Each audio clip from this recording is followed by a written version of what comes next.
Today on Doomed!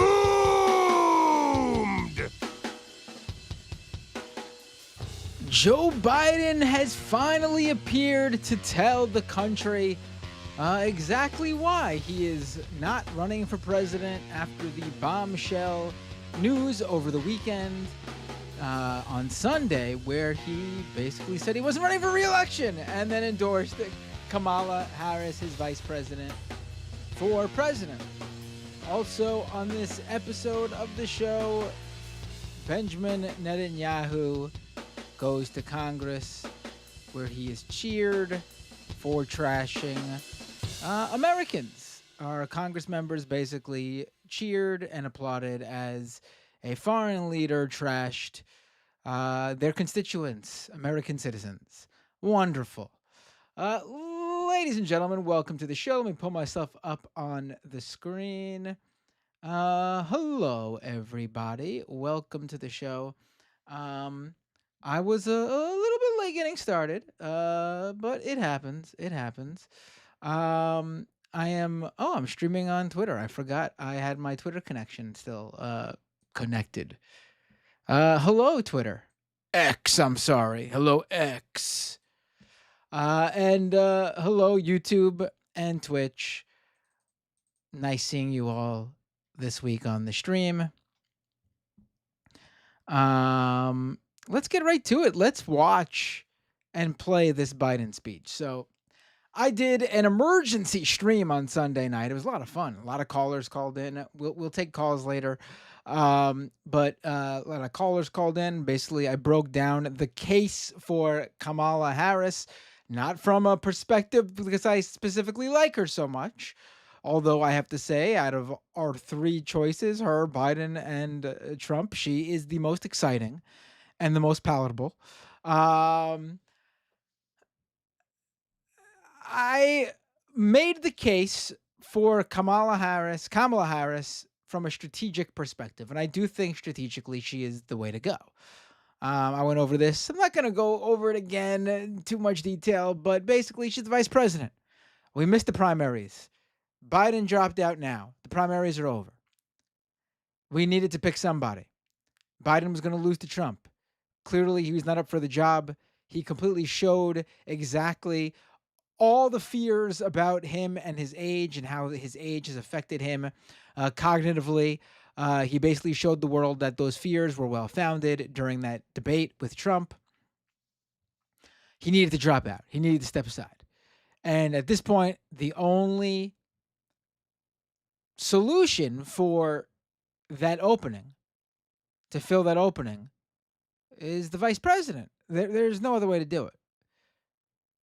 There's no other way to do it. It's funny because you see right-wingers trying to, they're trying still, but they really tried and realized it wasn't going to work. But they're still trying a little bit, but they tried the whole, you see how many of those Democrats, those 81 million people who voted for Joe Biden in 2020, how do you think they feel that the Democratic Party is subverting democracy? You know, trying to cause a rift there.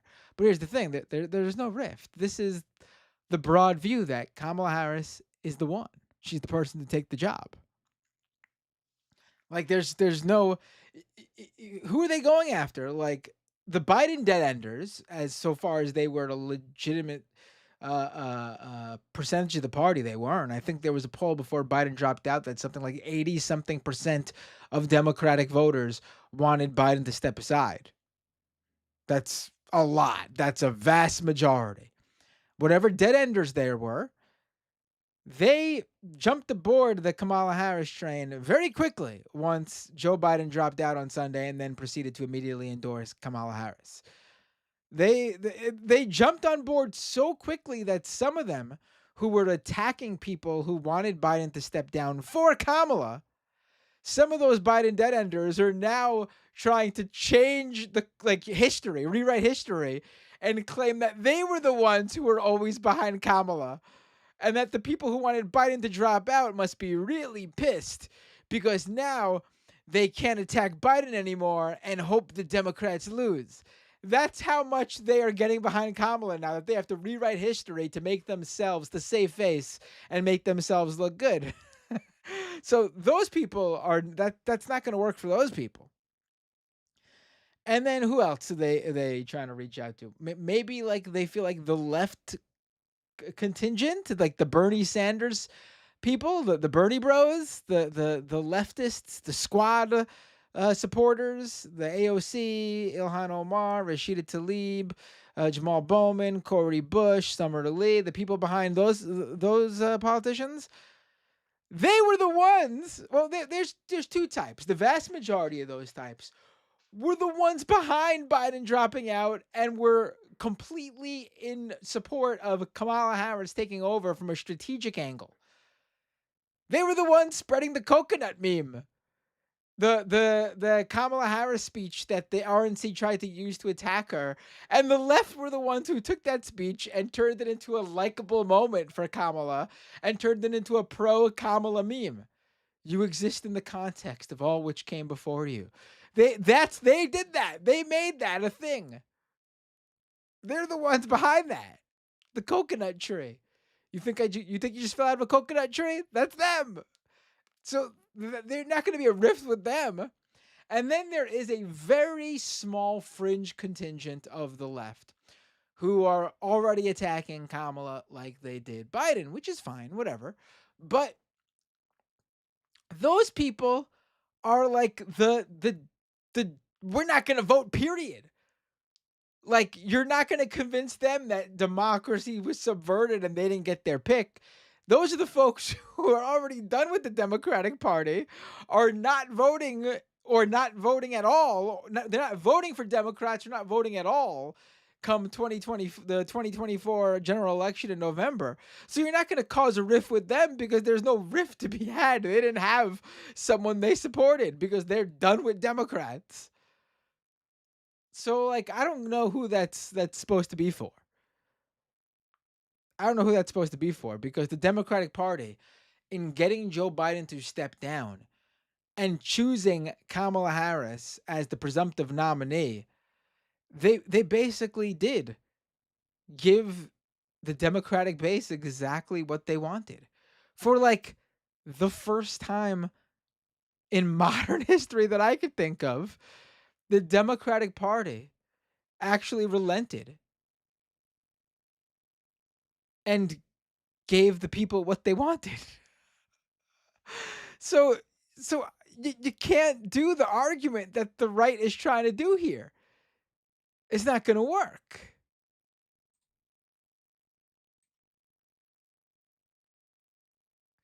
It's not going to work. Very bizarre. Um is there a problem on YouTube? Why is no one in the YouTube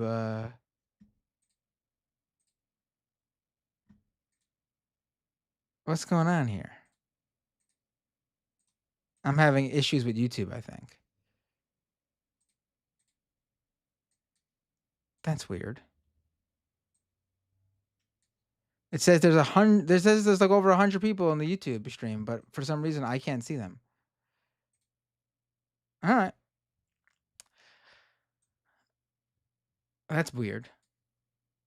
I can see the YouTube chatters. YouTube watchers in the YouTube chat. I can see you in my live stream. My live stream app has a separate live chat window in the app, but for some reason the YouTube studio, like the website, the YouTube backend is not showing me you guys.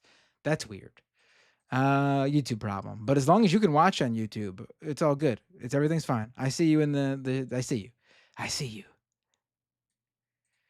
Oh, here you are. Okay. I don't YouTube was messing up. It's just refreshed and I see you all now in the back end.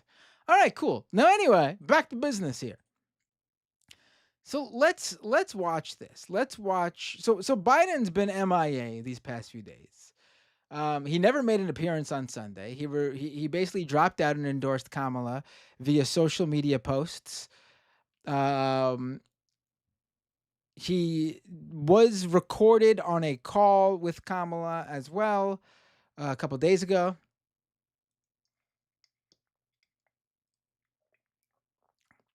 Excuse me, I'm thirsty. Um, But he has not been seen. Remember, the guy had COVID. I mean, he still has COVID or just got over COVID. As of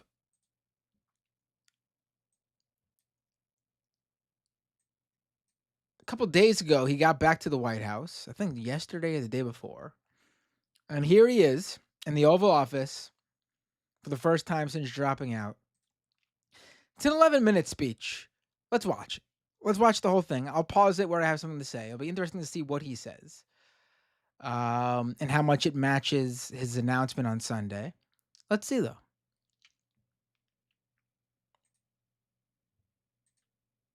Here's Joe Biden in his first video announcement / appearance since dropping out on Sunday.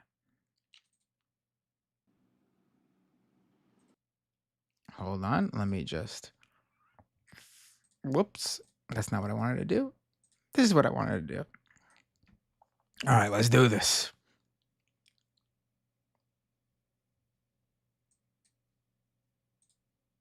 My fellow Americans, I'm speaking to you tonight from behind the resolute desk in the Oval Office. In this sacred space, I'm surrounded by portraits of extraordinary American presidents. All right. He is extremely low. And I have the volume turned all the way up.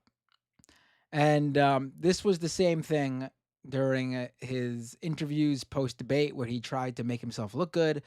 And the Biden dead-enders were trying to claim that the TV networks and the media were distorting his audio to make him sound bad. No, what you're hearing actually, that distortion you're hearing is actually ambient sound from the room.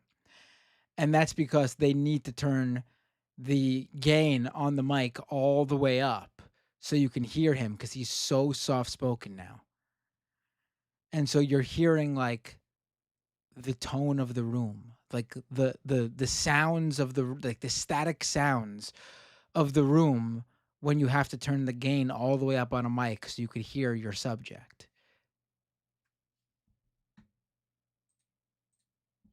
Thomas Jefferson wrote the immortal words that guide this nation. George Washington, who showed us presidents are not kings.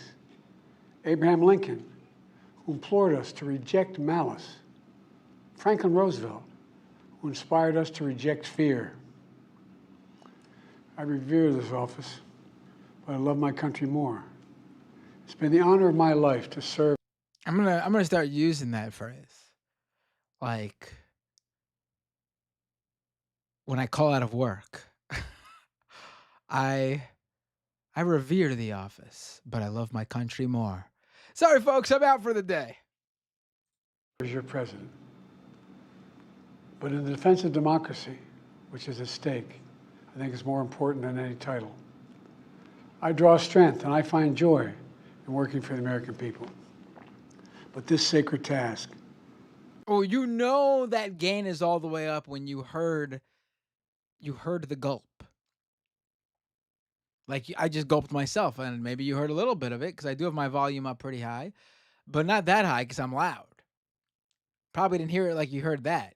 That gain is way up because he is so soft-spoken now. It is sort of jarring actually to see him after a bunch of days of just seeing Kamala out there talking. It is a very big difference now that you have the contrast of like what a 59-year-old Democrat who's exciting the base does on the stump and what Biden was doing. There's a stark contrast there. Of perfecting our union. It's not about me. It's about you, your families, your futures. It's about we the people. We can never forget that. And I never have. I've made it clear that I believe America is at an inflection point. One of those rare moments in history when the decisions we make now will determine our fate of our nation and the world for decades to come. America's going to have to choose between moving forward or backward, between hope and hate, between unity and division. We have to decide, do we still believe in honesty, decency, respect, freedom, justice, and democracy? In this moment, we can see those we disagree with not as enemies, but as fellow Americans. Can we do that? Does character in public life still matter? I believe I know the answer to these questions because I know you, the American people. And I know this: we are a great nation because we are good people. When you elected me to this office, I promised to always level with you, to tell you the truth. And the truth, the sacred cause of this country, is larger than any one of us. And those of us who cherish that cause, cherish it so much, a cause of American democracy itself, must unite to protect it. You know, in recent weeks, it's become clear to me that I need to unite my party in this critical endeavor.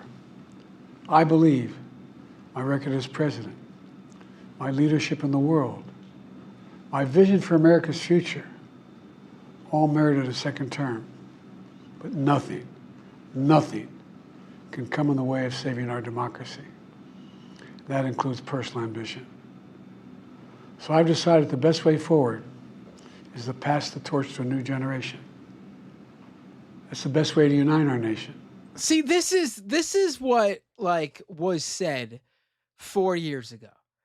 A little bit more than 4 years ago. Like when he ran in 2020 in the primary, the whole deal, and there was reporting about this. The whole deal was he was going to run, and if he won, serve a 4-year term and then pass the torch because he was already old. He was getting in it to defeat Trump because he thought he was the best one to do that. And he acknowledged that this would be a one-term presidency and he would pass the torch. And then when he decided not to do that, there was all this spin where oh, he never said that. And then it came out a few weeks ago that he acknowledged that he did say that. He just didn't agree with it anymore. But then here you have him making that same argument now. This was always supposed to be the case.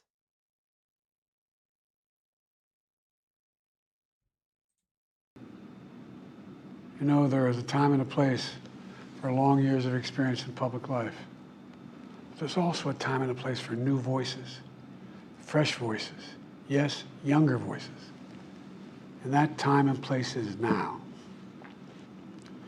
Over the next 6 months, I'll be focused on doing my job as president. That means I'll continue to lower costs for hardworking families, grow our economy. I'll keep defending our personal freedoms and our civil rights, from the right to vote to the right to choose. I'll keep calling out hate and extremism. Make it clear there is no place in America for political violence or any violence ever, period. I'm going to keep speaking out to protect our kids from gun violence. Well, maybe he feels that way about America. There's no room in America for any violence, period. But he certainly doesn't think that about Gaza, for example. Interesting, but not surprising. Yeah, I mean, this is just, it is what it is. Planet from climate crisis is the existential threat. And I will keep fighting for my cancer moonshot so we can end cancer as we know it, because we can do it. And I'm going to call for Supreme Court reform because this is critical to our democracy, Supreme Court reform. You know, I will keep working to ensure America remains strong and secure and the leader of the free world. I mean, if it's so critical, the answer has been pretty clear that the court needs to be expanded. But he doesn't want to do that. So it must not be that critical, right? I mean, come on. I'm the first president in this century to report to the American people that the United States is not at war anywhere in the world. We'll keep rallying a coalition of... Well, that's not accurate either. I mean, sure, I guess we're not I guess big boots on the ground occupation like we were in Afghanistan or Iraq, but we certainly are involved in many conflicts. We do have boots elsewhere outside of the US. We do have our weapons involved and basically uh, helping war flourish in areas where without our weaponry we wouldn't be seeing what we're seeing. I mean, is a half truth there. Nations to stop Putin from taking over Ukraine and doing more damage. We'll keep NATO stronger, and I'll make it more powerful and more united than any time in all of our history. I'll keep doing the same for our allies in the Pacific. You know, when I came to office, the conventional wisdom was that China would inevitably surpass the United States. That's not the case anymore. And I'm going to keep working to end the war in Gaza, bring home all the hostages, and bring peace and security to the Middle East and end this war. We're also working around the clock to bring home Americans being unjustly detained all around. I mean, one way to do that is cut off the funding and the weapon supply, but you won't do that. God, it is disappointing. It is like looking at this now. Now that we know his term is coming to an end, and looking back, like it is, what a disappointment. Like the bar was on the floor. He exceeded expectations with that bar being on the floor, surprisingly. And then he dug a hole as far under that bar as possible from October 7th on. Really, really sort of a stunning way to look back at all this. Really unbelievable. The world. You know, we've come so far since my inauguration. On that day, I told you, as I stood in that winter, we stood in a winter of peril and a winter of possibilities. Peril and possibilities. We were in the grip of the worst pandemic in a century. Well, listen, I do think Trump really blew it. Did really bad. And I do think the fact that more people did end up dying under Biden was sort of going to happen no matter what, regardless whether who is in charge, because that's just how things were going to end up going due to the different variants and the rate of people refusing to go about um, uh, to stay indoors or stay socially distanced and to get vaccinated. But like you could have done more. I mean, you were too busy trying to get people back to work, like every other politician. Didn't really care to live up to the moment. The most important part was to serve big business and real estate. The worst economic crisis since the Great Depression. The worst attack on our democracy since the Civil War. We came together as Americans, and we got through it. We emerged stronger, more prosperous. Did we get through it? I feel like the past 4 years and continuing, it's not done. Everything bad that has occurred um, has been a domino effect from the pandemic. First of all, the pandemic is technically not over, being that people are still getting sick. I mean, you just got COVID. I mean, you're someone who is vaccinated, but also has access to all the best doctors and medication, but you know, prosperous and more secure. Today we have the strongest economy in the world, creating nearly 16 million new jobs, a record. Wages are up. Inflation continues to come down. The racial wealth gap is the lowest it's been in 20 years. We're literally rebuilding our entire nation, urban, suburban, rural, and tribal communities. Manufacturing has come back to America. We're leading the world again in chips and science and innovation. We finally beat big are we?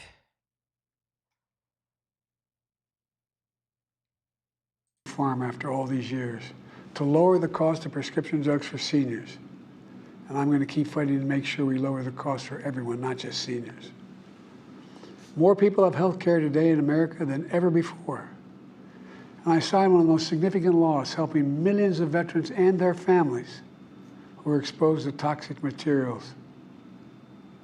You know, most significant climate law ever in the history of the world. The first major gun safety law in 30 years. And today, the violent crime rate is at a 50-year low. We're also securing our border. Border crossings are lower today than when the previous administration left office. I've kept my commitment to appoint the first black woman to the Supreme Court of the United States of America. I also kept my commitment to have an administration that looks like America and be a president for all Americans.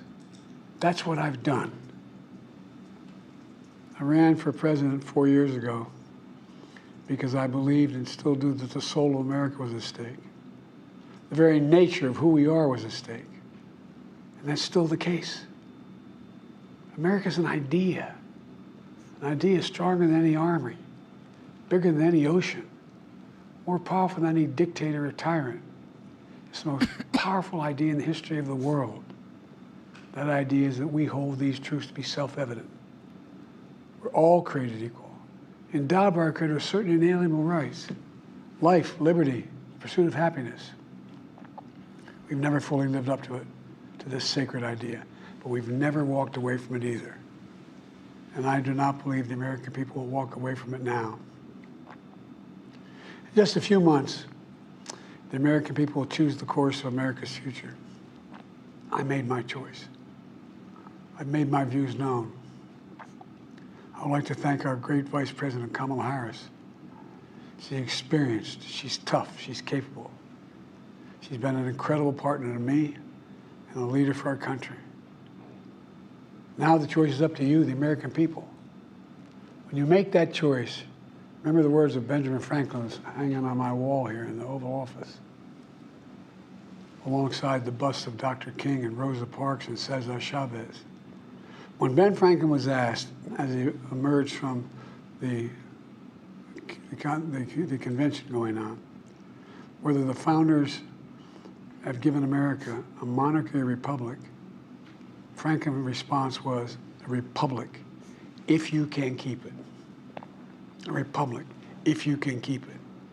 Whether we keep our republic is now in your hands. My fellow Americans, it's been the privilege of my life to serve this nation for over 50 years.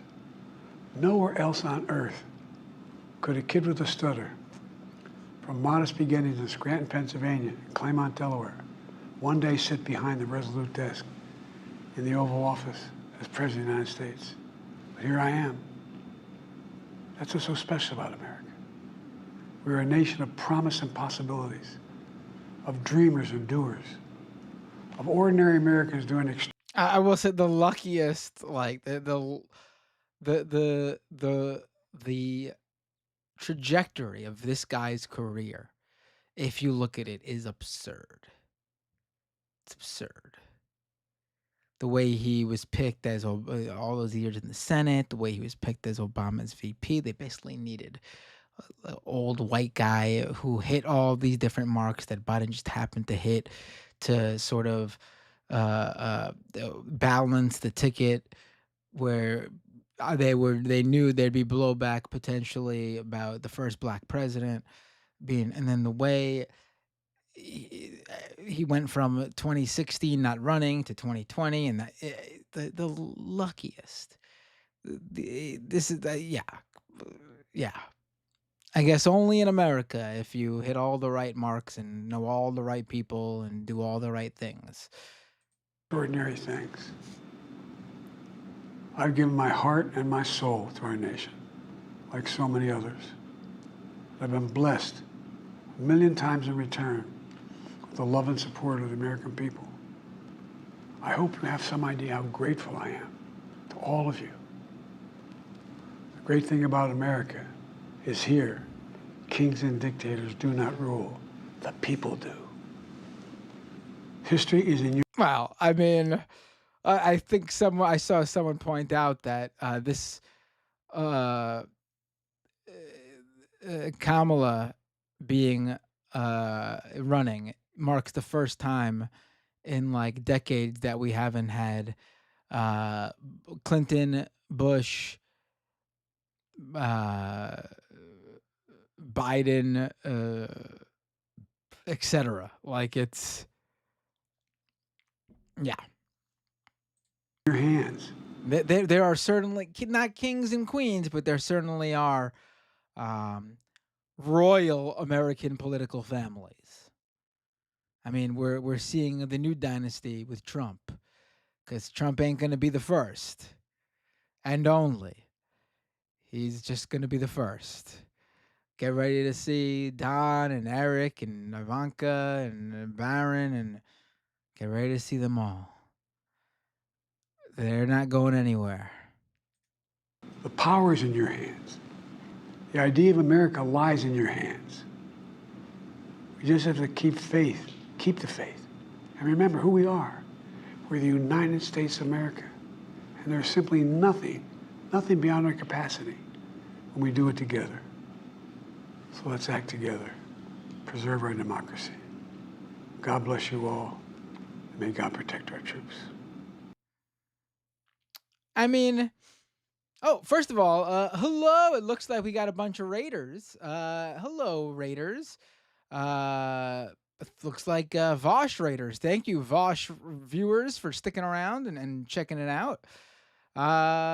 Checking it out, checking this stream out. You know me, I think. Most of you know me by around by now. I've been around long enough.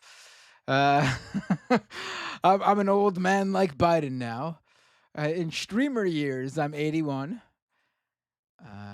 I was streaming with the Majority Report back when we were doing this on Justin TV and Ustream. So basically, 81 in streamer years. I mean, I say that jokingly, but also I think that it would be accurate as well. Yeah, stick around. We're having fun here. I mean, yeah, okay. So back to the Biden speech. I mean, what do you what again, I feel like this is the same sort of thing he wrote down. He wrote in his speech that was put on paper when he announced he was not running for re-election, and it was pushed out on social media. Um, he did like almost everything he said is sort of what I assumed the speech from Biden would be, and I mentioned this a couple weeks ago. If he was to drop out of the race, the only place I messed up, and this was a big mess up on my part because I really should have noted this. I really should have figured this out. To me, a really obvious play here. I mean, it doesn't make any sense though. He's not saying why he dropped out. He's just saying it's become obvious to him that it's time to pass the torch. What does that mean? It wasn't obvious to you till a week ago. He mentions like he wanted to serve a term, and it's just he can't put personal ambition over the good of the country. What does that mean though? What is not for the good of the country? And he's not mentioning it. And I should have, obviously, and of course he's not going to mention it. I should have realized he doesn't view anything wrong with his age. I mean, in my Biden speech, I said he would bring up how, oh, he could definitely finish the term, and I believe, this is Biden talking, that I could do another term, but I've heard from my party and they're worried about the ability for someone of my age to go for another 4 years, and I understand that concern. And you know what? Well, I think I can. I'm going because then that gives a reason. This is some like he just brought up some vague reason, and I mean, obviously, now that I think about it, he's not going to admit that that's why he's got to step away. But the speech doesn't give us much. I thought they would come up with some alternative reason. I don't mean like a fake reason. I thought he would say like strategically, or I mean, hints at that obviously, but he doesn't outright say it. Yeah, but this was Biden, first time seen in days, which I don't really care. I mean, again, he's 81, he got COVID, and he made it clear on Sunday he was dropping out of the race. What do we need to see him for? Oh, he's the president, right? But but who cares?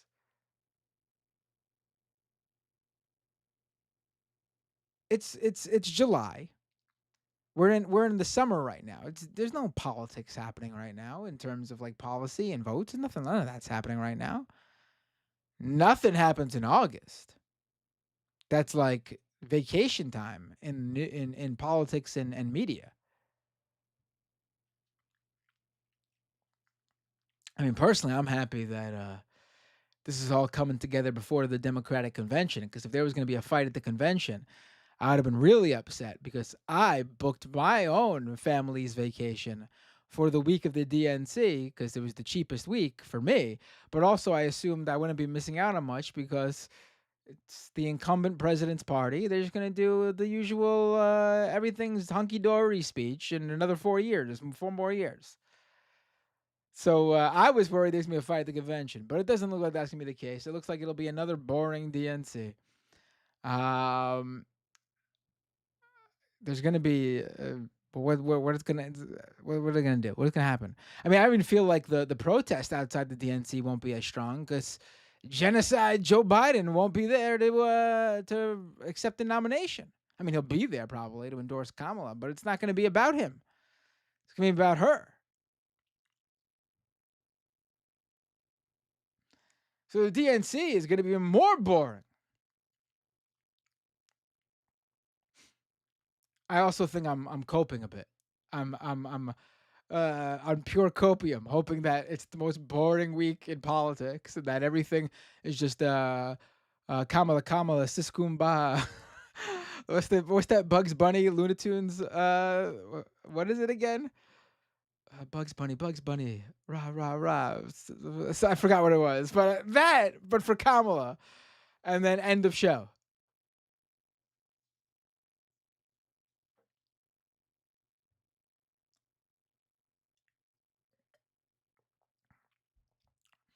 Bo says VP pick should be interesting. Maybe they announce at the DNC. Nah, they're gonna announce that ASAP. They want this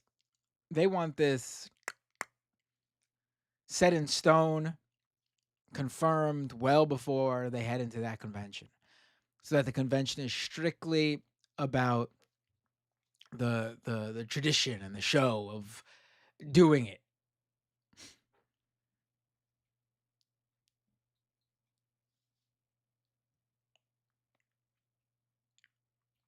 They're not going to wait to the DNC. The DNC is going to be boring.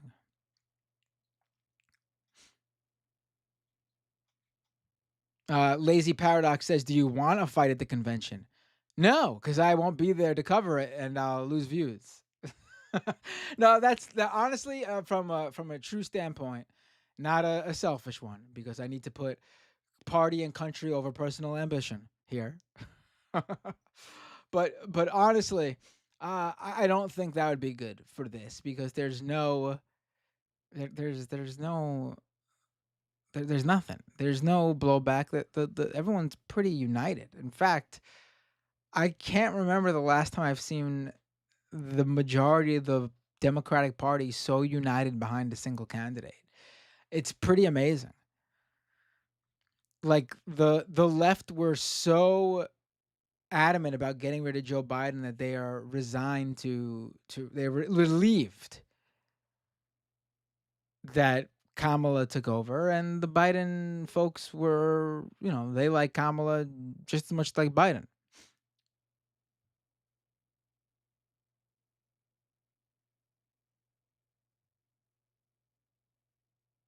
So, I mean, I don't think there's going to be a fight at the convention. There'll be no problems at the convention.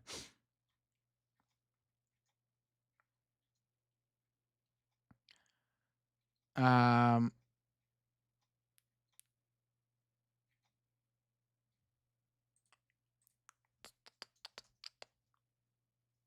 Venus Bloodflow over on Twitch says protests were beautiful today.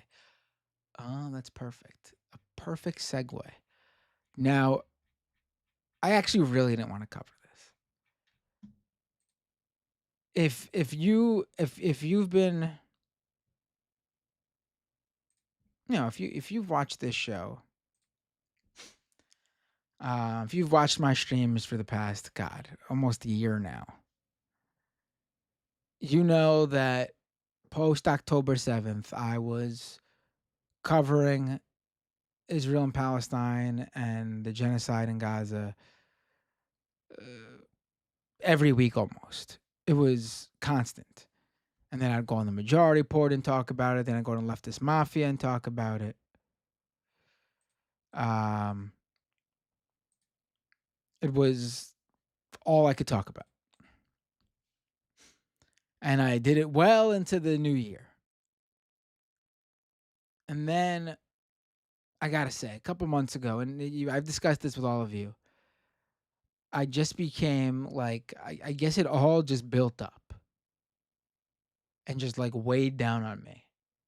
And I don't usually feel this way. And I know people get like this if you're in news, politics, anything that moves fast, like the news cycle or whatever. People get burnt out. And for over a decade, I've been pretty good at not getting burnt out. Not saying it's never happened, but never like this. I just couldn't do it anymore. And I would do it because I felt like I had to. But like, and I still feel it come up every now and then. I almost didn't want to do this stream because I knew I had to talk about this. Because how do you not talk about it today? I no longer felt like covering Israel and Palestine on the internet, online, at least from what I can do, was doing anything. Like I stopped posting on Twitter for the most part a couple months ago. Like I would post every now and then, but I used to post lots of times every single day, every day. And the reason was like, what am I doing? Why am I getting into arguments and posting stuff for people just to deny tens of thousands of innocent lives are either they're denying that tens of thousands of innocent lives were even being taken in Gaza. But on the other end, then I had to then argue that those Palestinian lives mattered, that they are human beings who mattered. Like what is the purpose? And it really burnt me out. And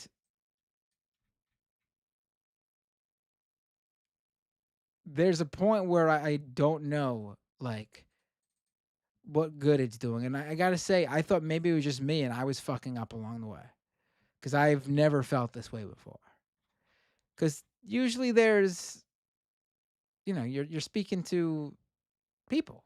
There's someone registering what you're saying, and you're talking to that audience, and it's doing something. And now, of course, I've said many times that there's never been more support for the Palestinian cause than right now, and that's true. But at least in terms of like what my reach was, I sort of stretched that out as far as it could go, I guess. At least that's how I felt.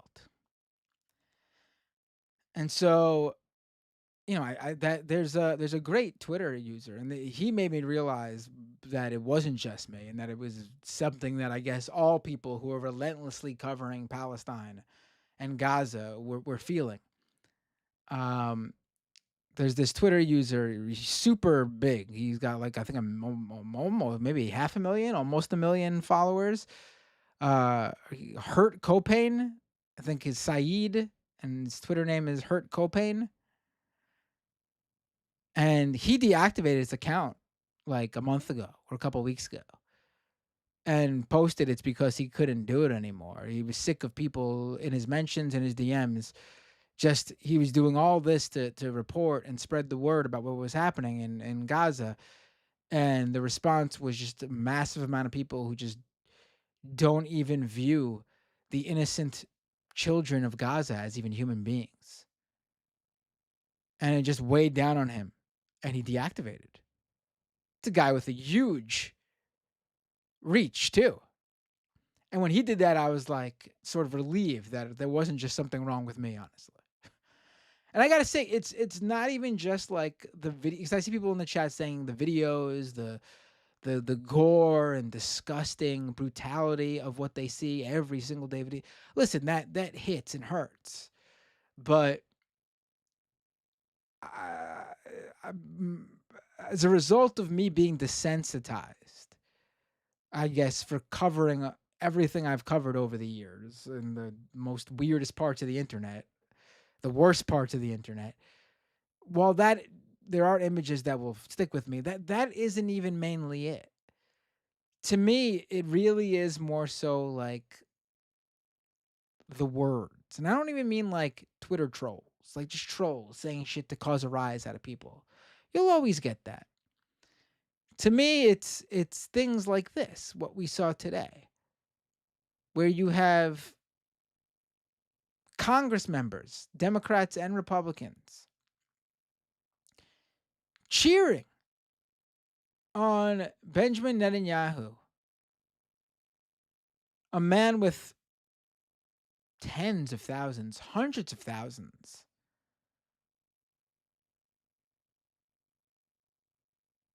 of people's blood on his hands, both Palestinian and Israeli. Every dead Israeli hostage is on him. They like to blame Hamas for everything. It's bullshit. It's bullshit. If you want to blame Hamas for everything, then you have to, in tandem, blame Netanyahu just as much. Both of them, you got to blame them hand in hand. At the very least. Because we know that not a single hostage had to die. Because we saw what happened early on with the hostage negotiations and deals. And when that stopped, there were no more hostages saved. And we now know that Israel is behind. Honestly, it would not surprise me if every single hostage that died in Gaza is on Israel. I mean, I haven't seen anything to show otherwise. I've not seen a single report that claims that Hamas executed a hostage.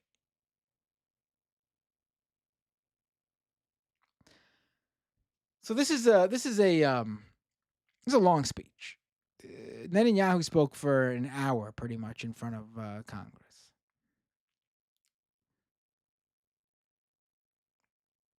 I'm not gonna play it all, obviously, but there's three moments. There were a lot of moments that bothered me, that really fucking I wanted to.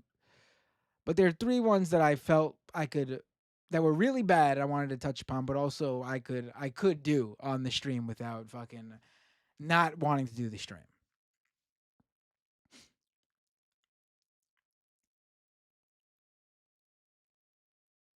Um,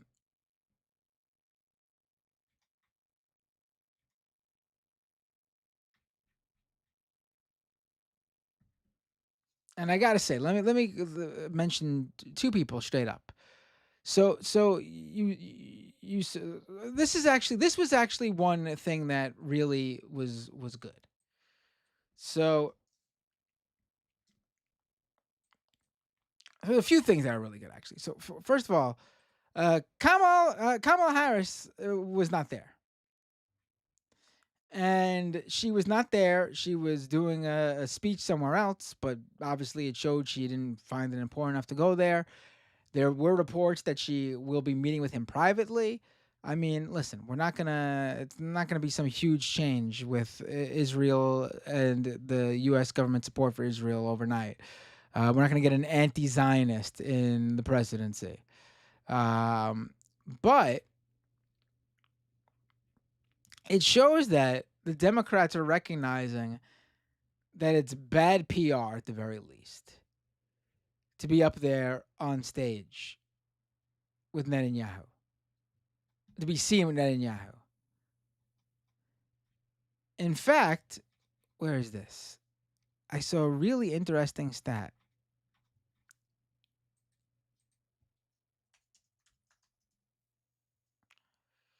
Um, where is it?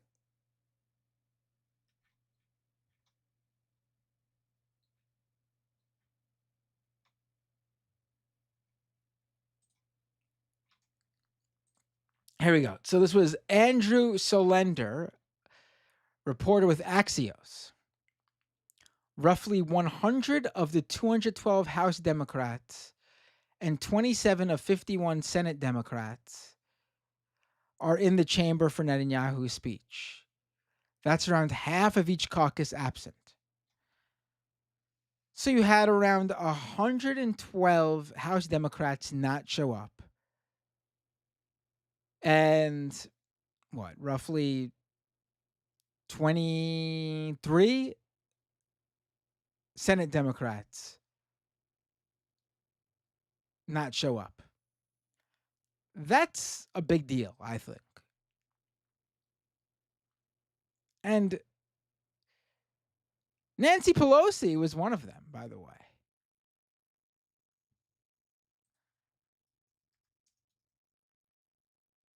I mean, I think that's a big deal. I mean, she even put out a tweet like, she goes on later in the tweet talk about many of us who love Israel spent time today listening to Israeli citizens whose families have suffered in the wake of the October 7th terror attack. I get that. Okay. But the opening of her tweet is Benjamin Netanyahu's presentation in the House chamber today was by far the worst presentation of any foreign dignitary invited and honored with the privilege of addressing the Congress of the United States. I mean, it's a big deal. You got to understand just how unheard of this would have been just a year or two ago.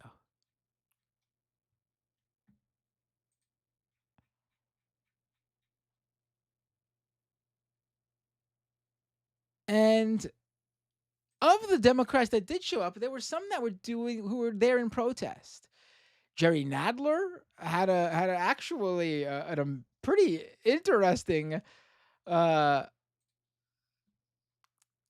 speech himself.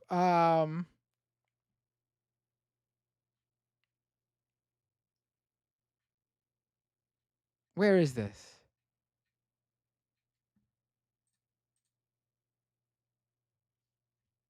So he was there reading a book called in the audience, a book called the Netanyahu Years, which is highly critical of Netanyahu.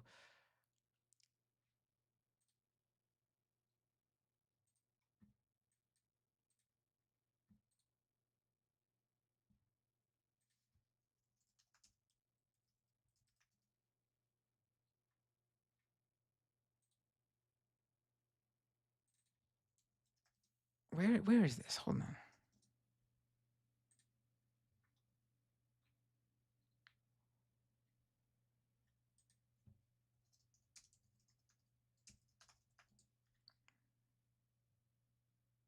Here it is. Okay.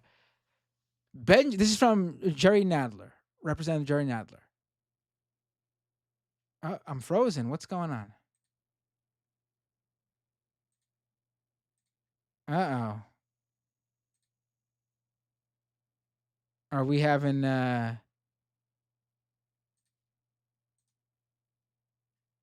issues? You guys see me?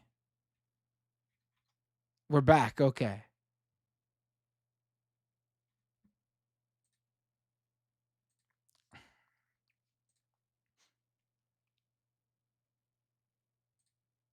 So Jerry Nadler had his own statement. Now I got to find what happened to it. All right. Representative Nadler. Benjamin Netanyahu is the worst leader in Jewish history since the Maccabean king who invited the Romans into Jerusalem over 2,100 years ago. The prime minister is putting the security of Israel, the lives of the hostages, the stability of the region, and long-standing Israeli democratic norms in perilous jeopardy simply to maintain the stability of his far-right coalition and absolve him of his own legal troubles. And he goes on, and then he goes, I have not given up on the dream of Israel that can live in peace with its neighbors, including with Palestinians, through a negotiated two-state solution. I mean, again, this is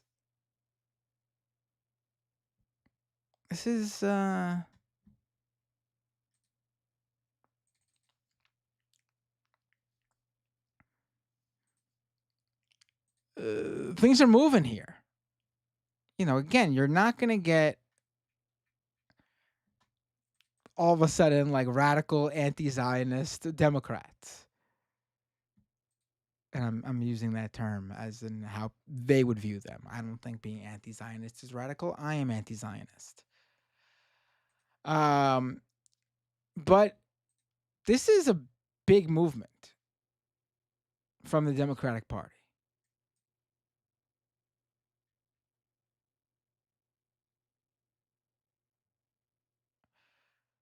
And then you have the great Rashida Tlaib, who did not boycott Netanyahu's speech by not attending. She was there in the chamber. And she held up a war criminal sign the entire time. She's fantastic. The guts of her to go in that room with the members of Congress who were full-blown for Netanyahu, because those protesting him didn't show up. The guts of her to go there and be in that room and hold that sign up is she is one of a kind. I am a big Rashida Tlaib fan. She's one of the good ones. There's very few good ones in Congress. She's one of the good ones. Got to make sure she stays in Congress for as long as she wants to be there.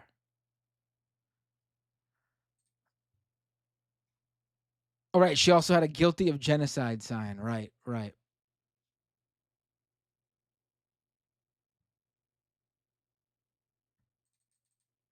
All right, let's play a few of those clips. They're not long, but I did want to touch upon them.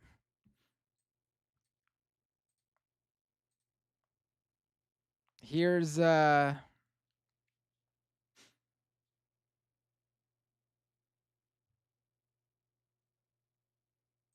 here is okay, so there were massive protests outside. Massive, blocking Netanyahu even getting to the Capitol. Massive protests. Here's Netanyahu in the congressional chambers. He has something to say about the protesters in his speech. Right now, outside. Hold on. All right, here we go. Right now, outside this building, not that many, but they're there, and throughout the city. Well, I have a message for these protesters. When the tyrants of Tehran, who hang gays from cranes and murder women for not covering their hair, are praising, promoting, and funding you, you have officially become Iran's useful idiots. First of all, I love seeing Rashida Tlaib with that sign. It's amazing. But this is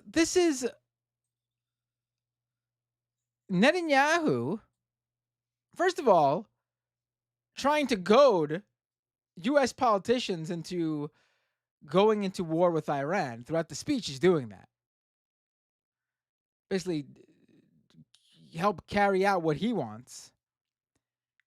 But he's simultaneously also getting members of the U.S. Congress to cheer on him calling a foreign leader calling Americans idiots, useful idiots. And they cheer him. They cheer this foreign leader of a foreign nation as he belittles their constituents. It is just amazing, just disgusting, really.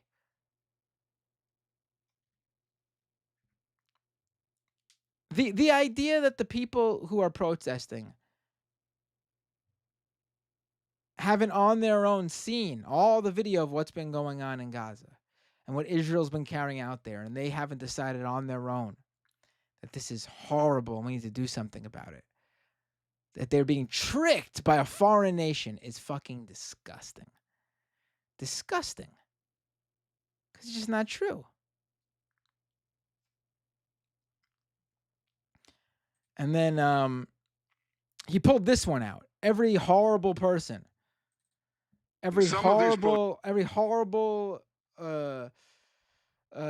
genocide cheering on right winger and Zionist who views Palestinians as less than nothing have trotted this one out.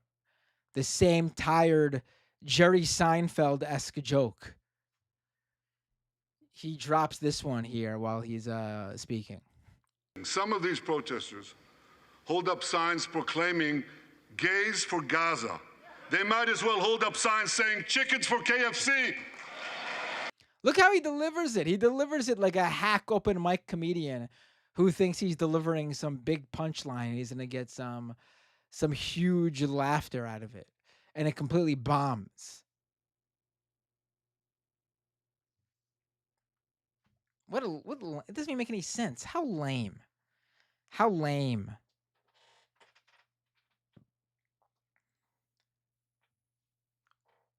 Basically, that joke basically calls the Palestinian people like savages or something. It basically claims that they are not human beings. They are animalistic, wild beings that just execute gays and lesbians and LGBTQ people as like part of their nature. Because that's what the comparison to chickens is, right? It's gross and disgusting and completely untrue. There are gay people in Gaza.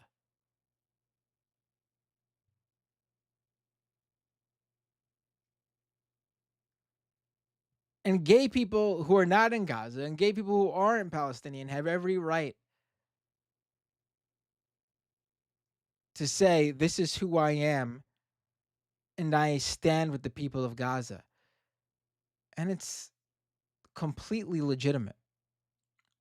It's not hypocritical. It means that they have solidarity with people that they have empathy for, with other human beings that they feel for.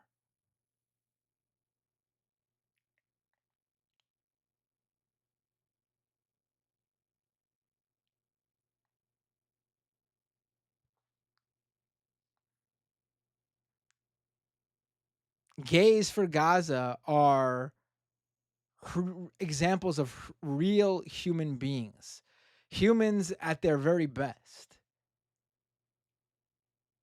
You guys, anyone who trots out that joke, Benjamin Netanyahu, are like the pink slime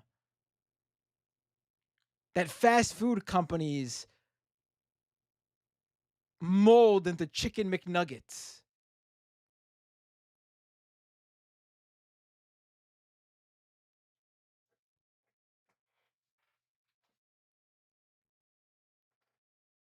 Gross.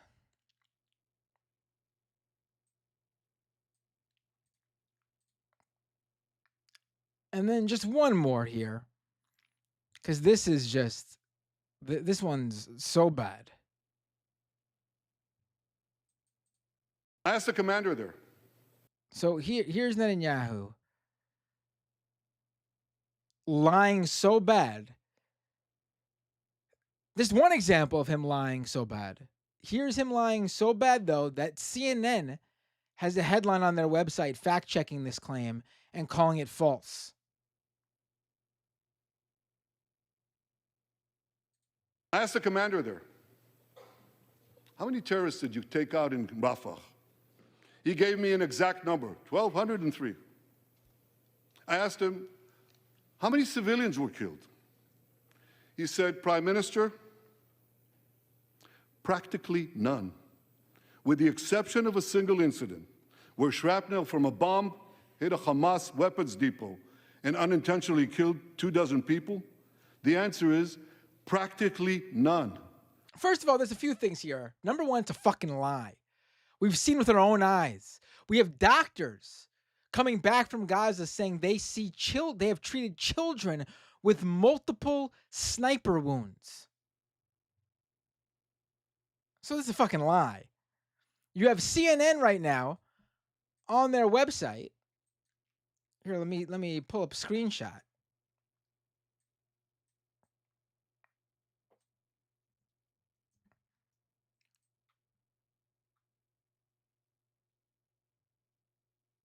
Running with this headline. This is CNN.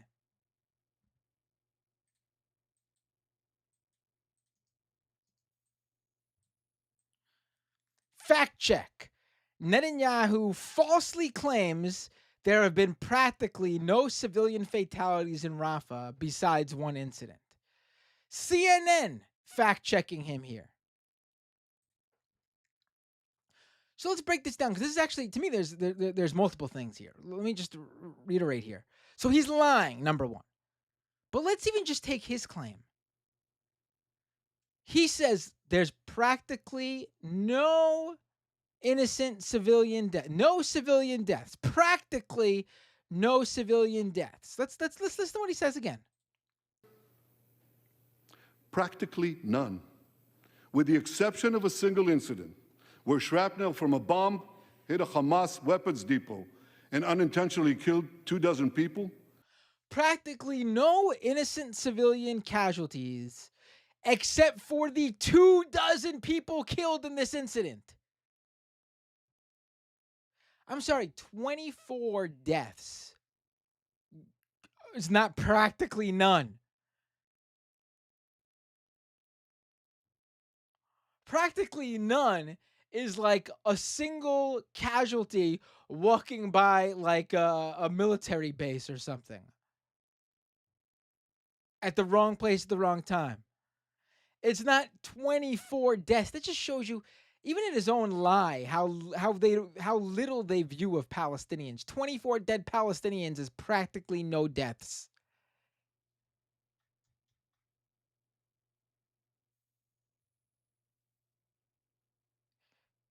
How many deaths? How many dead Palestinians does Netanyahu rate as a significant number when he views 24 dead Palestinians as practically no deaths?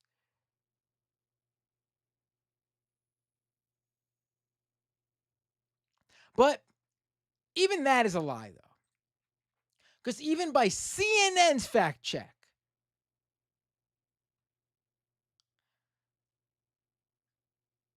they say that they know of at least 2 separate incidents. In the same week of that strike, at least 29 Palestinians, separate from the 24 Netanyahu is mentioning. In the same week of that strike, at least 29 Palestinians were killed in 2 separate Israeli attacks on displacement camps in Rafah.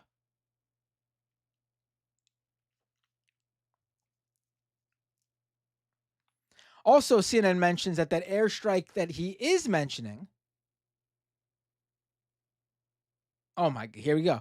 The incident that Netanyahu referenced occurred in May and killed at least 45 people at a camp for displaced Palestinians. It injured more than 200, most of them women and children. So let's get this straight here. Even by Netanyahu's own account, let's just say, even if he was telling the truth that there was only this one incident, which it's not the truth because CNN just debunked it. But even by his own account, 45 dead Palestinians, innocent civilian Palestinians, and 200 injured women and children is practically no casualties. So then that begs the question, what would a significant number of dead Palestinians look like to Netanyahu? And then you could really gauge just how they view Palestinian life. You can really understand how Netanyahu views the Palestinian people when 45 dead innocents and 200 injured, mostly men, and 200 mostly injured women and children is practically no casualties.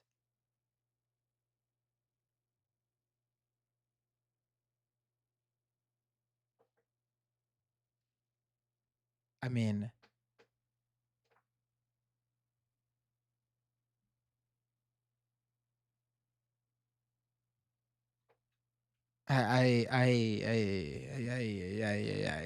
what do you do here? What do you say to someone like this? What do you say to someone like that?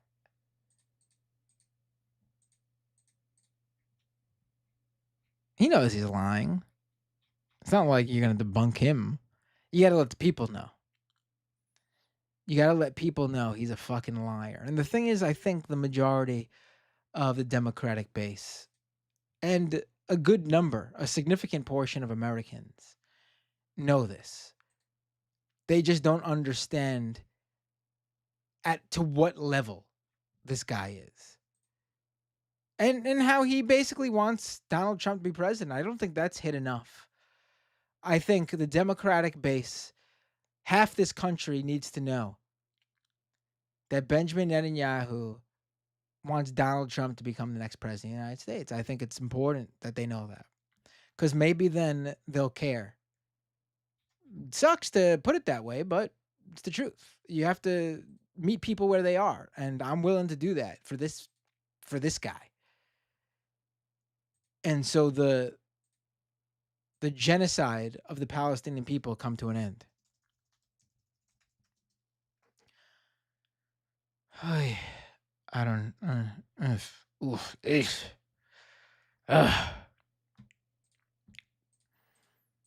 All right, folks.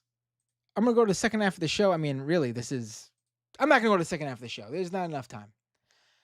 I'm gonna take a few calls, but first, Patreon.com/MattBinder. It's been a very slow month on Patreon.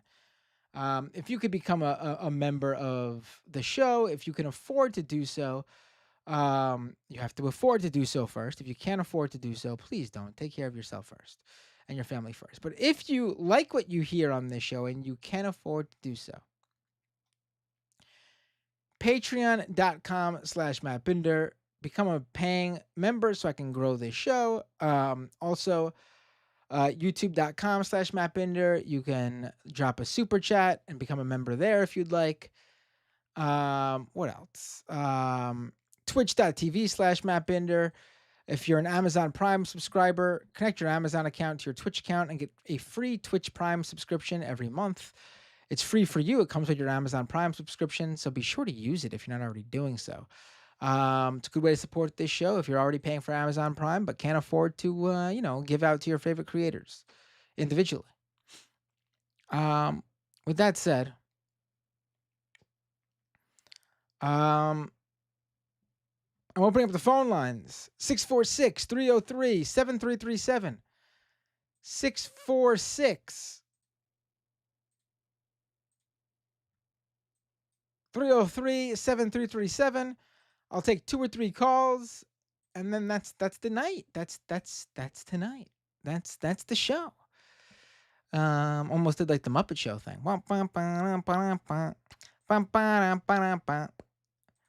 I'll start reading some super chats while waiting for calls to come in. That's right. I have a phone system now, folks. There's no waiting room, so it's still the same thing as when you call on Skype and you gotta like wait and try to call in. And if I pick up someone else, you gotta call back in. But 646-303-7337.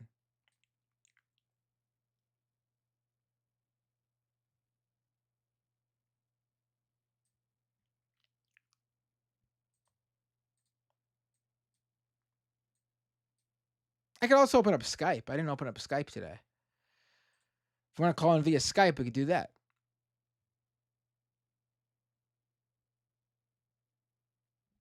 Skype is doomed live. Usually I get so many people calling in, I can't even. But today, maybe it's because I started late. I have no idea. It's all good. I could end the night early, I guess.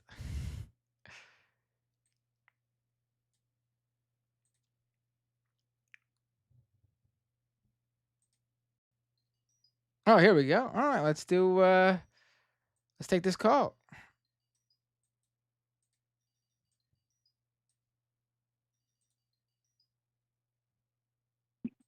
Hey, what's your name? Where are you calling from? Hey, what's up? It's Jay from the USA. Hey, Jay from the USA. I like that. How you doing, Jay from the USA? Hey, good. Hope you're doing good too. I just wanted to call and say I never had any sympathy for Donald Trump before, but now I feel like I should lend him an ear. It's a good one. It's a good one. I got one more. It's not as good though. All right, let me hear it. What do Donald Trump and Evander Holyfield have in common? What is Donald Trump an event? I don't know. You tell me. They're both missing big chunks of their fucking ears. Okay. That one, you're right. Not as good. I don't actually, that's inaccurate because I actually don't think Donald Trump is missing anything. From what I've seen. It's funny because it's kind of almost true. His ear is there. His ear is not gone. It's, yeah, well, you know, a little piece of it's missing, I heard. But who knows? A little piece of it. A little, I can picture, I need to hear him on the stand, at the rally going like, a little piece of me is gone. A little piece of my ear is missing. I got to hear that. Literally and metaphorically and emotionally. Anything we else? should make him prove it. Go ahead. I mean, he fucking lies about everything, so we should make him prove he actually got shot. I mean, Let's give him the business. I definitely think he got hit in the ear by something. The question is, was it a bullet or was it shrapnel from like his the glass of his teleprompter or something? Because that's what was originally reported, that he got hit by like the debris of something, and it wasn't the actual bullet. I mean, he definitely got shot, but hit by something as a result of the bullet being shot. I'm not denying that. Yeah. But it wouldn't surprise me if he's running with the bullet because he thinks it sounds better, and it wasn't the bullet itself. I mean, exactly. And either way, we got to give him shit. Yes, absolutely. We should know exactly what happened. It's important for the history, for American history. We need to know exactly what happened. And I mean, this guy, if Donald Trump told me the sky was blue, I'd look up and make sure, you know what I mean? Right. You never know. But anyway, that's all I got, man. I appreciate you. Oh, thank you. Great call. Have a great night. Take care. Bye. What I love about the phone system is that people who never called into Skype are calling in. I did this on Sunday and talked to people who I've never spoken to ever. Hey, what's your name? Where are you calling from? This is Amy in Illinois. Amy in Illinois. How you doing, Amy? What would you like to talk about? I just have a question. It seems like I've been hearing lately a lot of YouTubers are suddenly saying genocide or the G word or stuff like that. So are they like now banning, or not banning, but like demonetizing the word genocide now? I believe that's why people are doing that, because they're worried they'll be demonetized or get hit by the algorithm. Whether that's actually happening or if it's just like a precautionary measure is unclear to me. Um, Uh, because on TikTok, for example, and even on Instagram, when I'm on there, I see tons of pro-Palestinian content and people covering Israel and what they're doing in Gaza, the genocide in Gaza. So is it possible that some people are being hit? Sure, but I think it's precautionary. I think it's precautionary. I do know that these platforms have um, uh, basically pushed down on the reach of some of this content before they were hit with blowback, and they've since reversed on some of it. So, I'm not saying that it's not happening. I'm also not saying that you need to do it. It's something where like people are doing it 'cause just in case. Sure. I just thought, because I only started seeing it like, and maybe it's just some people started doing it and then everybody started doing it, but I've only started seeing it in like the last week or so. So I just thought it was really crazy if YouTube was doing something to sort of suppress that, of course, other than what you had already been noticing with the algorithms sort of not Right. giving you guys good coverage when you're talking about Right. Gaza. I haven't seen it on YouTube so much specifically. I have seen it mostly on TikTok and Instagram. Um, One thing I've seen more than all of that though is instead of saying like suicide, you'll see people say Yeah. unalived themselves or something like that. Yeah. And And that I'm that used I to most of those, yeah, those types of every those are almost entering the lexicon now. People talk like that even when they're not on YouTube. right, right. I mean, I think that one is probably more so the case because I do know platforms don't want to promote content that talks about suicide out of fear of someone seeing it and it pushing them to do it or something. Mhm. Um, usually for suicide related searches, platforms actually provide you with the suicide hotline number to get help, like before they give you the search results. Um, so, that one I've seen a lot more and has more, to back up that that's actually a concern of using that word than I've seen of, you know, Gaza related terminology. Sure. Okay. I was just wondering if you knew anything more about like why that was suddenly happening, but it's probably just precautionary. Yeah, people are definitely precautionary, and maybe for a good reason. I just it's hard to tell right now because I'm still seeing a lot of Gaza content. It's not like they're doing a good job of suppressing it if it's supposed to be suppressed. Right. So Okay. Interesting. Just wanted to hear your thoughts on that. Thanks. right, no, definitely. Thanks for calling. I appreciate the call. Mm. Have a good night. You too. All right, let's take one more call here, and then I see some people asking about Skype, and then I'll open up Skype. Hey, what's your name? What's your name? Where are you calling from? This is Spocko. Spocko, you were one of the people I was about to log into Skype for because I saw that you asked to log into Skype.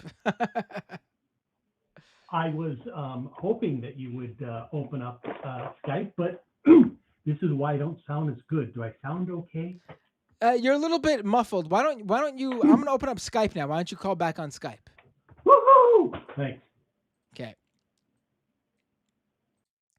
All right, I'm gonna close the. We took because I was gonna actually that was gonna be it. I was gonna take a few phone calls, but we have a few people who want to talk who are Skype regulars. So what I'm gonna do is I'm gonna log off the phone system now.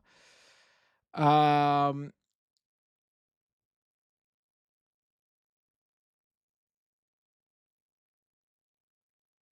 and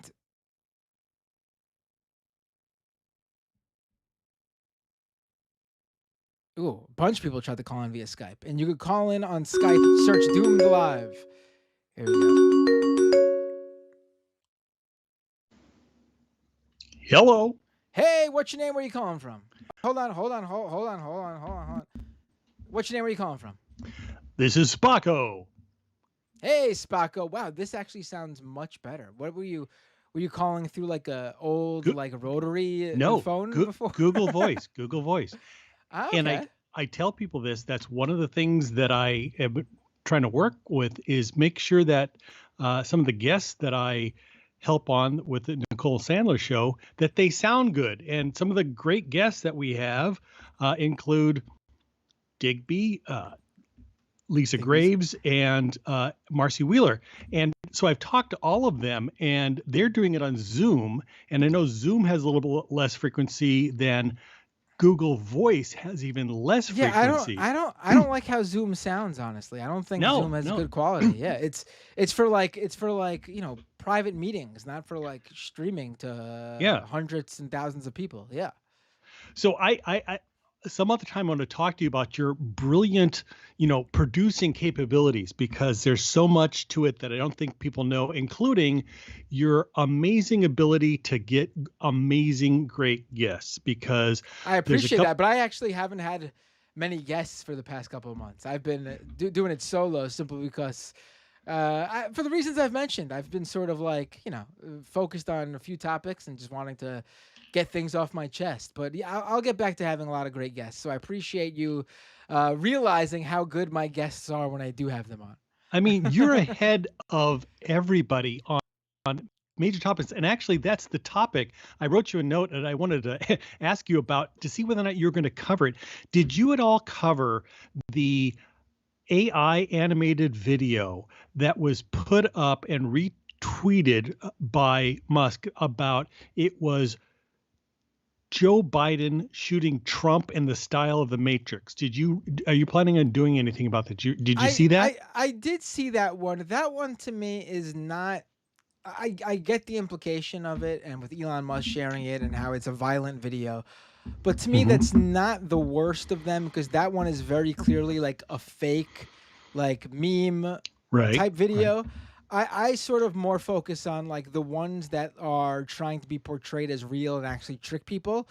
Like Uh-huh. that there's that one that was shared of here. Let me actually play it so people can see Oh, exactly okay, what I'm good. talking about. Hold on. Let me I actually wrote about it for Mashable.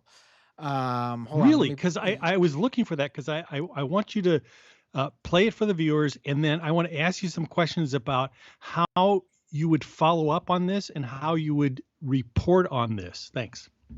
yeah, sure. Hold on one second. Let me Look, we're like a radio producer team. While Matt gets the video up, we're going to be talking about the issue of what is a violent video. right, yeah, I appreciate And the other thing I wanted to talk to you about, and maybe some other time, is is clipping the right kind of video, because there's a couple of videos that I've pulled up recently that I really want to clip and add captions to, but I don't want to go too long. And that's one of my problems is that I want to like get in complete context instead of saying, here's the critical piece that you need to hear and or see, because everything else is kind of backup. right. Now, okay. Now here you go. This is now Spocko. Unfortunately, you might be the only person who can't hear this video because it's not going to play through the phone.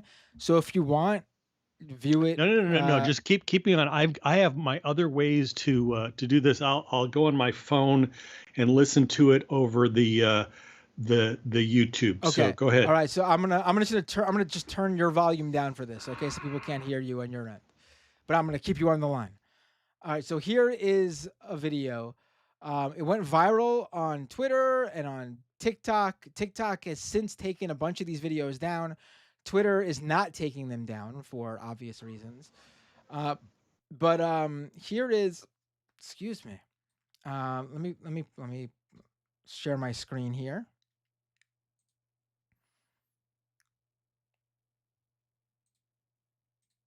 Hold on.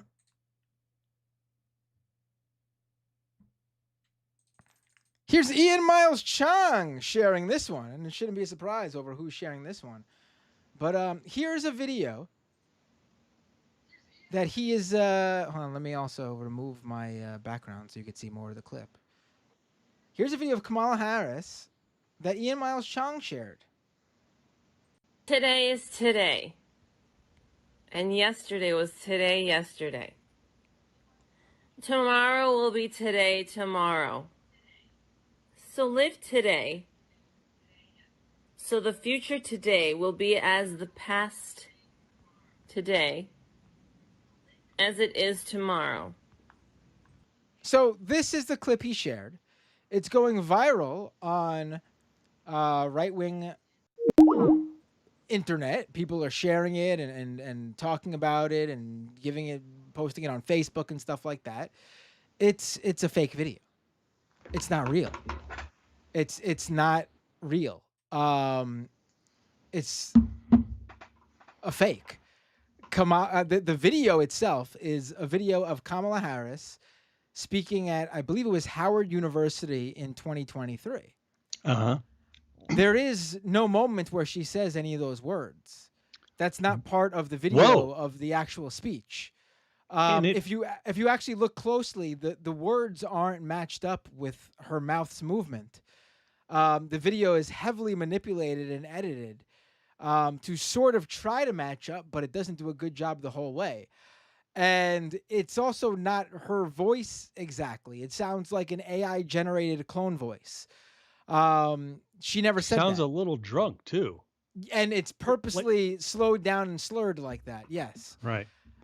It's not a real video. It's fake. It's a deep fake. It's manipulated media. But they believe it. They believe it's real.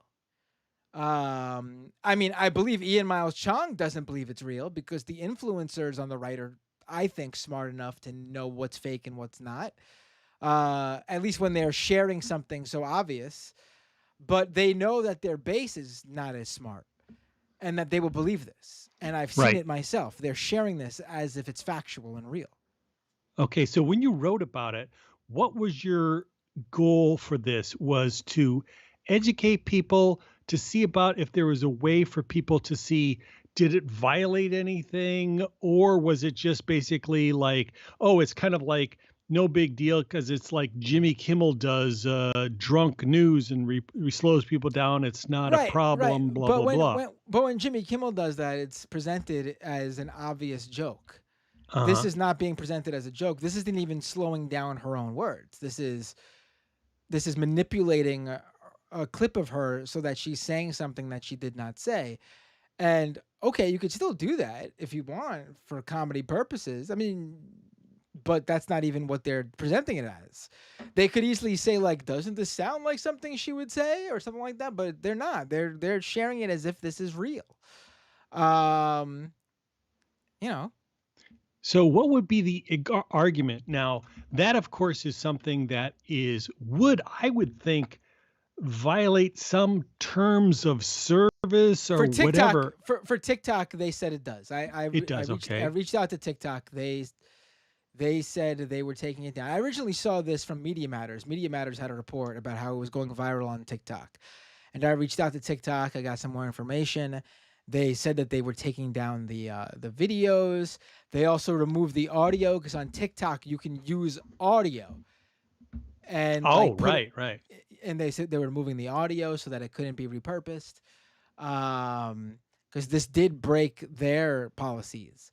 Over on Twitter, though, this doesn't break their policies. You're allowed to share this stuff. They depend on users putting a community note on it, which in this case, there is a community note on it that says it's fake, but it's up to the users to do that. Wow. And, you know, it takes a while to get a community note on a tweet. It's not automatic. It takes hours and hours and hours at the earliest to do it. I mean, okay. I believe last I saw it was like, you know, the average was like 7 to 8 hours, which by that time it's already gone viral. So how long ago was this particular story? So this video first started going around a year ago. And there was debunkings last year about it. But it then started going around again about a week ago. I guess because of all the talk about Biden potentially stepping down and Kamala being the nominee. Right. It started being shared. But then it really went viral on TikTok over the past couple of days, once Kamala actually, was endorsed by Biden and it became almost official. Right. Now here's where we get into some detail stuff. Now, you probably know that you probably know it, and maybe the audience does, that Facebook's their whole election education disinformation thing, I believe it was shut down and then it was put on hold and I should find out about that. And it isn't been started up again because of it might have been the Texas ruling or something else that they're not supposed to, they were kind of stopped from having their election protection integrity group from going through and stopping false information about the election. And there's some very specific things that they're looking for. But this is kind of about a candidate, since now she's a candidate for president, so that could be part of their election misinformation thing. And I don't know if they will or not. So each one of the major, groups of social media, do they have any kinds of election integrity pieces up again now is one question, which I think it should be really important to do. But also, what is the next step is going to be what meets the criteria for manipulation, AI, disinformation, and that has to be determined. And the reason I'm bringing this all up is because there was a piece that came out, and this was May 13th, and it was about AI, and the woman who was basically set this up, the election threat task force was set up by Elisa Monaco, who is the deputy assistant general, and attorney general, and I went to that and I listened to the whole thing, and it was really interesting because she had a specific piece about if AI is used in order to make a death threat. And so here was the line, and I actually looked it up about artificial intelligence, and I contacted them the other day, like a real journalist. I contacted them and say, well, what do you think of that particular video, the one that was with Biden shooting Trump? And of course, I haven't heard back from them. They'll probably just go pound sand, blogger. But it was, this was the line this is from the Department of Justice. It says, use of generative artificial intelligence is not inherently criminal, and like other forms of expression is generally protected by the First Amendment. But AI may be abused to enable, amplify, and accelerate conflict that is criminal and unprotected by the First Amendment, such as threat, fraud, and deprivation of the right to vote through disinformation related to the time, place, or manner of elections. DOJ takes all election crime extremely seriously and will, in appropriate cases, treat the use of AI to facilitate election crime as an aggravating factor. If you're aware of any criminal or potential criminal activity regarding elections, including criminal activity that may involve generative AI, please report the contact to your local FBI. And the one that I think that this was brought up, I believe there was a case where somebody used a fake version of Joe Biden about phone calls. I remember that was part of that. Yes, that there was someone used a fake AI generated Joe Biden voice to do robocalls. Yes. Right. And my area specifically that I'm worried about, and I always have been, has to do with using threats and threats of violence. And that was one of the things that she said that was really interesting. And let me pull up this exact phrase because I thought it was very specific. And I pulled it up in my, I've got the video of her saying it. I've got the whole quote from her. And that's what I wanted to know from the people when I wrote the Justice Department. I said, what are they going to say is, how do you define what is a threat and what are the consequences? And what role do the social media companies play when they put something like that up? Like, that was the thing I noticed the second that video came up. It come up from somebody else, but it was retweeted by Musk. And then when I looked at it later, because I was on vacation, I noticed that that person who put it up had taken it down. but then, I mean, the account had been suspended, but then there was a story, it come up later and it was back up again, and Benny Johnson retweeted it. And then there was another person who did it, and it now has multiple million. See, the one from Musk got several million views. Musk had 3 million views, and Benny Johnson has 12 million views. It's by this guy, Phil Scarborough. Now, the question is, somebody pointed out and reported it to the Secret Service. And my thing is, of course, using something like this as a threat. They always say, well, it's public and it doesn't mean anything. This is, I think, a thing that really needs to be addressed, which is online threats. And here's a very specific case where you have somebody, Elon Musk, who amplifies something that could be seen as a threat, and it's a joke, and they'll use all the various different excuses to make it so it doesn't really matter. So I want to say we need to figure out a methodology for reporting this, because it is going to matter. It does matter, and I think it's one of the huge things that we're still going to move forward is when they have nothing else, they're going to use threats, and we need to figure out a way to at least report them and do something about them, because they keep getting away with it.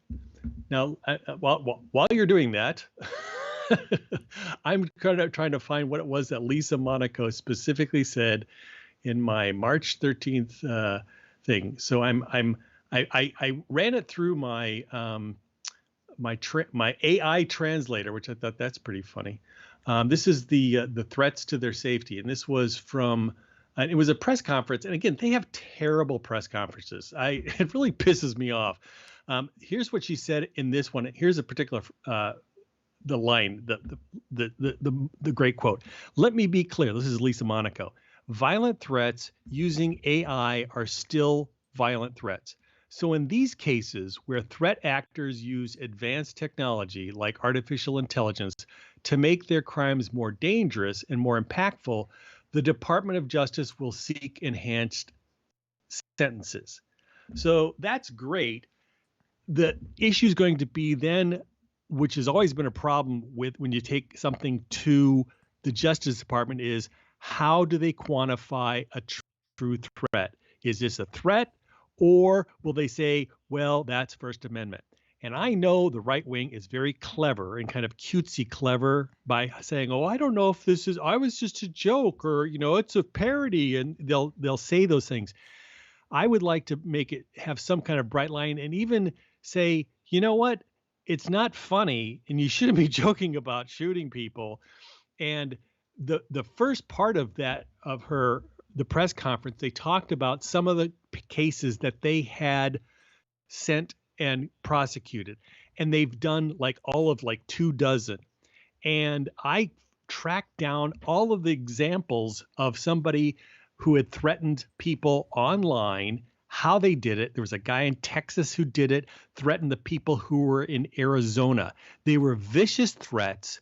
He did it over two of the non-big platforms. It was Patriot.win, and now was it Rumble? It was another one. It was might have been not WhatsApp. Anyway, it was right-wing ones, and he threatened the people to kill them and to kill their kids in Arizona. And they didn't know who it was. They didn't know who it was for. The Election Threat Task Force did all the kind of research to track this person down, arrested him, took him to court, and then I watched as the court used the defendant used all of the various different excuses, like it was joking. He didn't intend to show up in person because he's in Texas. He's not in there. But what was nice about this story is they showed how it destroyed and scared the hell out of the people in Arizona, and that they should be heard, that this is a very serious thing, and you can't just blow it off because it was only online. Okay. And they charged him. He got 3.5 years. But what kills me is the press conference. They didn't show his photo. They didn't show a big deal about it. And they should have made a huge deal about it and say, this guy used social media to terrify these people and wanting to kill their family. It's not a joke. It's not free speech. It's not a debate. And make it so powerful that it reached the people at Fox News and to reach the people on patriots.win to say, if you do this, we will track you down and find you and arrest you and prosecute you. And that's what really pissed me off. And I wanted to do a big deal about it. And that's one of the reasons why I wrote, the election threat task force and say, yeah, you've got 12 million views of this video of Biden shooting Trump, which was interesting because a lot of people saw another one, which was Trump shooting at Biden, which was another kind of parody, a joke kind of thing. And I know how they'll do it because there are people on our side who are comedians who say, oh, yeah, you got to joke about this and it's parody. We know it. There needs to be, I don't know how to get the people to pay attention to say, we need to make a comment about this, make clear lines about the difference between a joke about someone's, wetting themselves and they're pooping their pants and somebody shooting somebody in a jokey way even is a problem. So do you have any thoughts about who I would, I guess I'm asking about you contacted the TikTok people. We know that, people on Musk's, I won't do anything. What's the other way to make this seriously besides, getting somebody from the Justice Department to say, oh yeah, that was bad, but it's okay. But what isn't okay? I mean, got any thoughts for me here? I mean, I don't know if they'll get involved. That's the thing. Like, I don't know if they're. It's gonna take something for something to happen.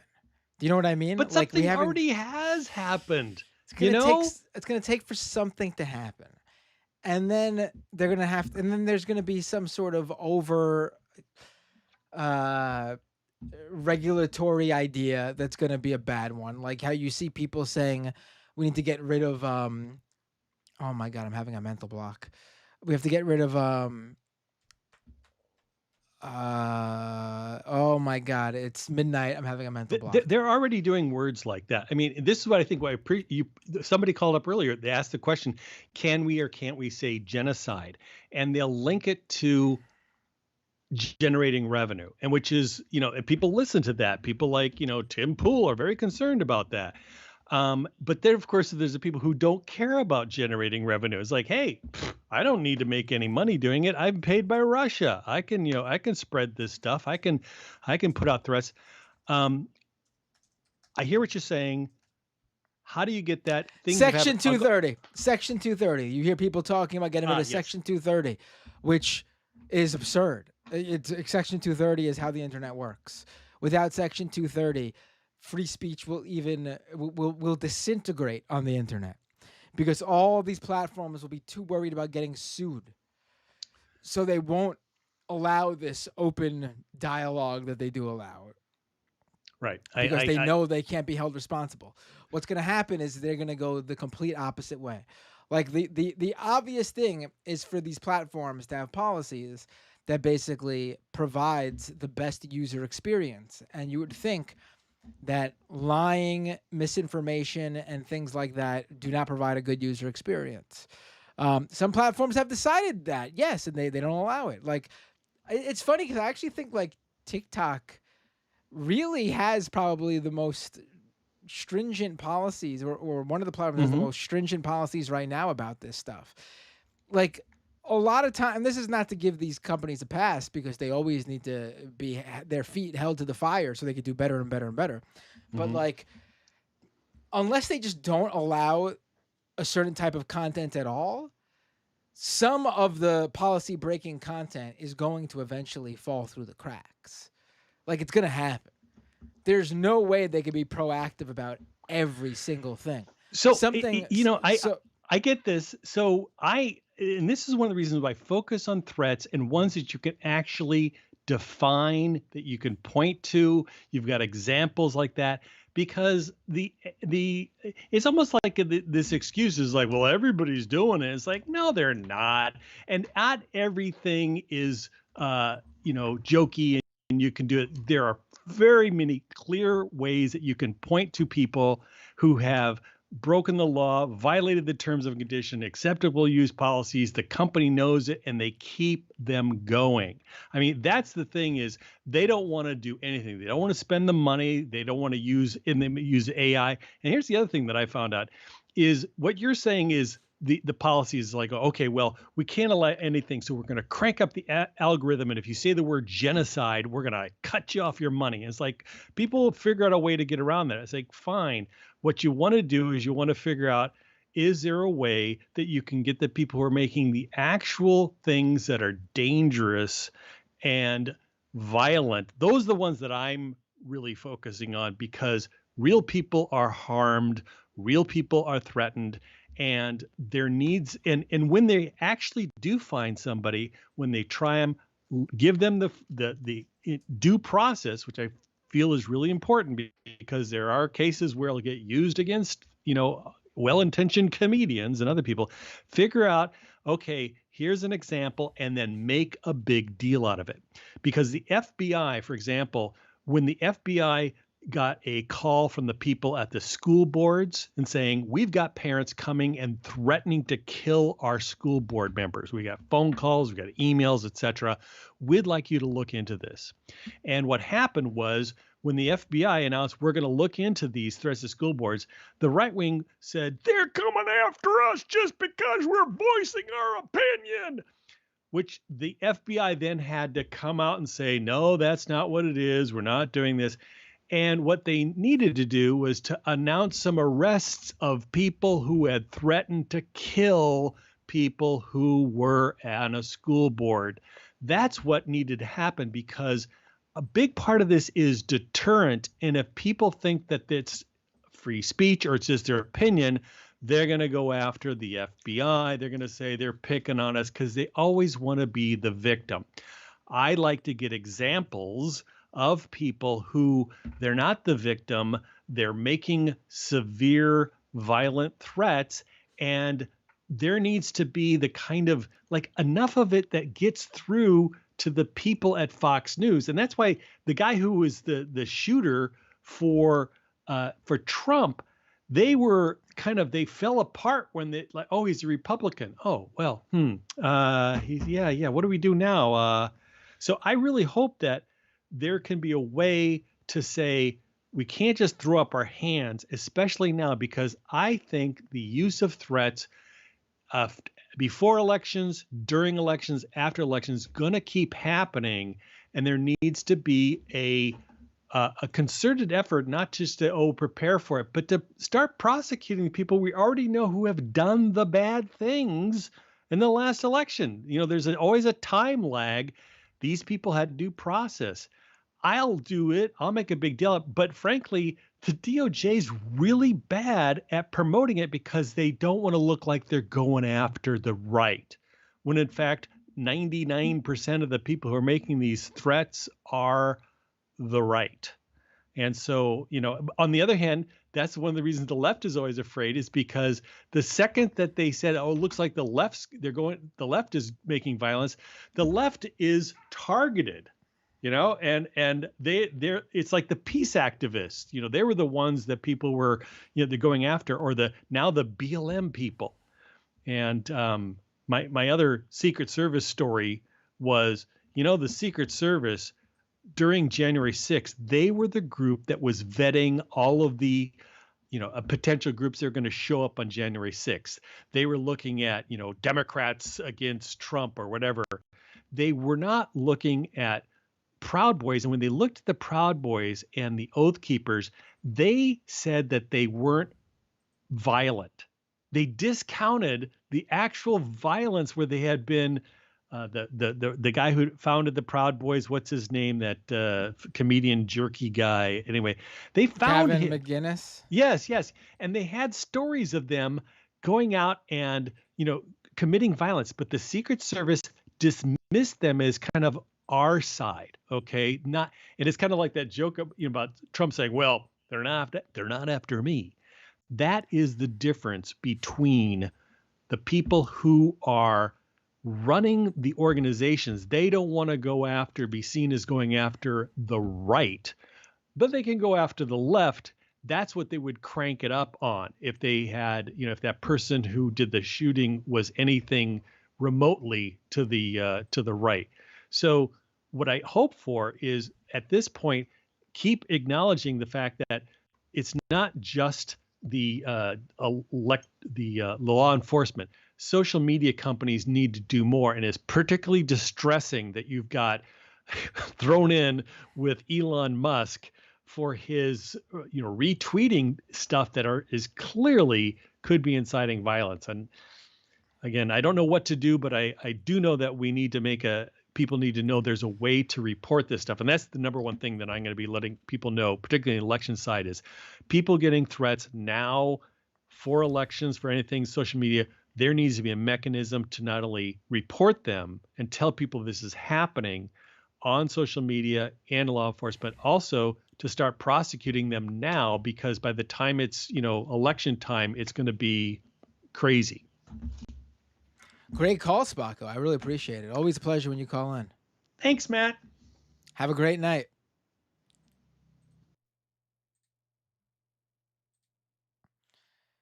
All right, folks. That's gonna be. It's already past midnight. It's I'm going. I didn't go too long. All right, I'll take one more, so I go 2 hours. Hey, what's your name? Where are you calling from? Hello? Hello? Uh-oh, I don't hear you.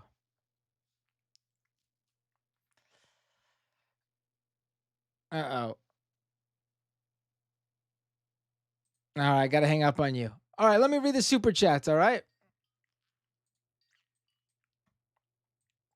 I know there's a lot of people trying to call in, but it's just I started a little bit late because I wanted to grab the speeches I covered.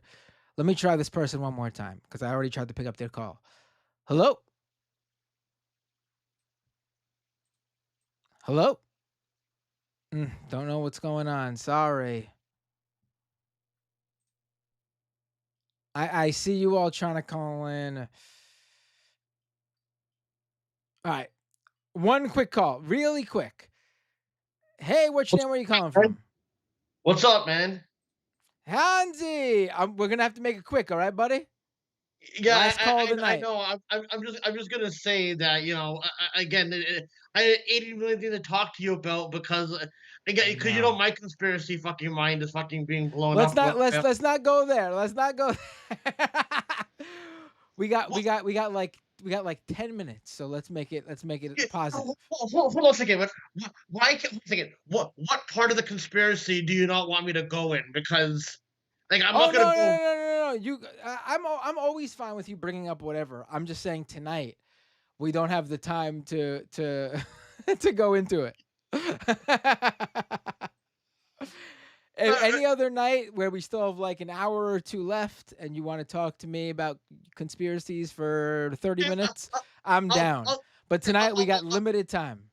Okay, I'll just say this. I find it interesting that that for the right wing you're allowed to be conspiratorial about every other fucking thing on the planet, but if I insinuate that I personally think that what they're called this was set up for Donald Trump to look fucking better, and and capitalize off of that while everyone pretends that he's like the sole savior, everything.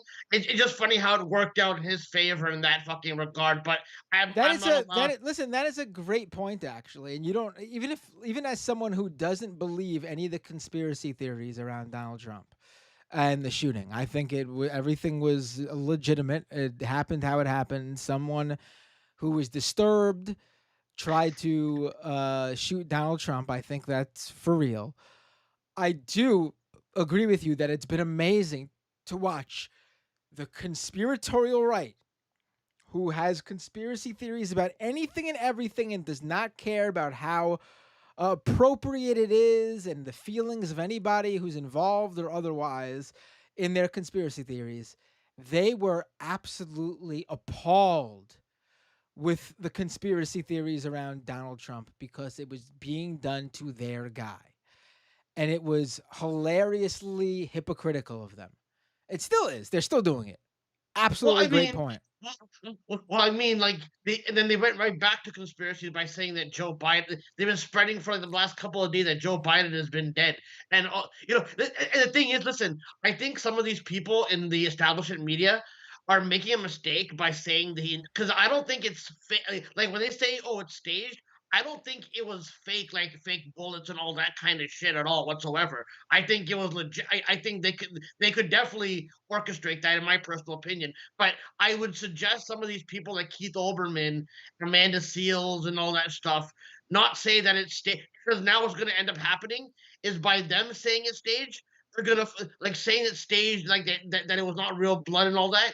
They're going to now go for guys like that to then go, well, you accuse Alex Jones of saying Sandy Hook wasn't real. So all these people who are people who are establishment that are doubting it, I personally don't think they should say that the thing was fake. Like I don't think it was Oh, fake at all. I agree with you. I was I think you're I agree with you 100%. I think you have a great point.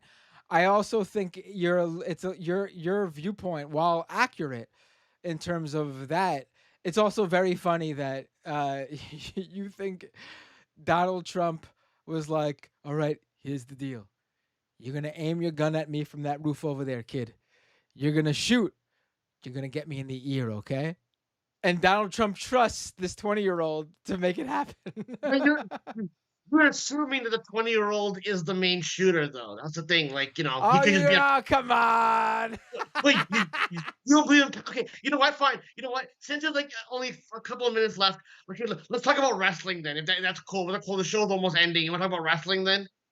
Because Yeah, I yeah, mean, let's talk about wrestling. I mean, isn't it fucking like me and you have watched a lot of fucking wrestling. We've seen over the top promos, so it's funny seeing people like Sam Cedar and Emma who don't watch wrestling see Hulk Hogan's promo at the RNC, and they're like, "What the fuck is this?" Like, you know what I mean? Like me and you've heard Hogan's like, "Oh, I slammed onto the giant in front of 80 million people for so long," right? So it's hilarious to now like see like how everyone's reacting to like Hulk Hogan, doing that kind of promo in front of like, regular people that don't watch fucking wrestling. I thought that to me, it didn't even phase me that promo. You know what I mean? People are acting all shocked. Like, what is this? I'm like, dude, this is literally what Hulk Hogan does. This is what is.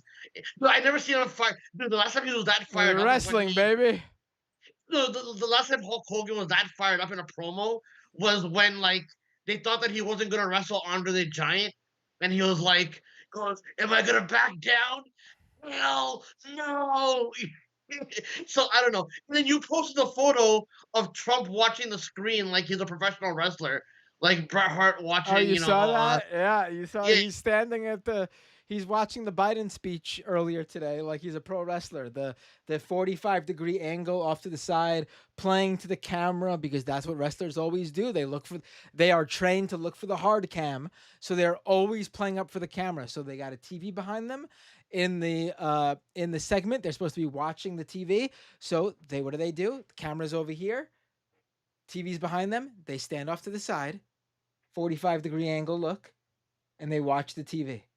45-degree angle. It is the classic wrestler backstage watching the monitor angle, and Trump is doing that in the photos. See, this is why I think that everything it's like, dude, it's like if you watch professional wrestling, then it's like where all this is going. You know what I mean? And plus, also, I know you haven't watched. Actually, I don't You know know, where you this is going. Is this last year's WrestleMania where Cody, who is in the I guess Kamala role, doesn't defeat the Bloodline, or is it? Are we gonna get it this year, or is this election this year's WrestleMania? This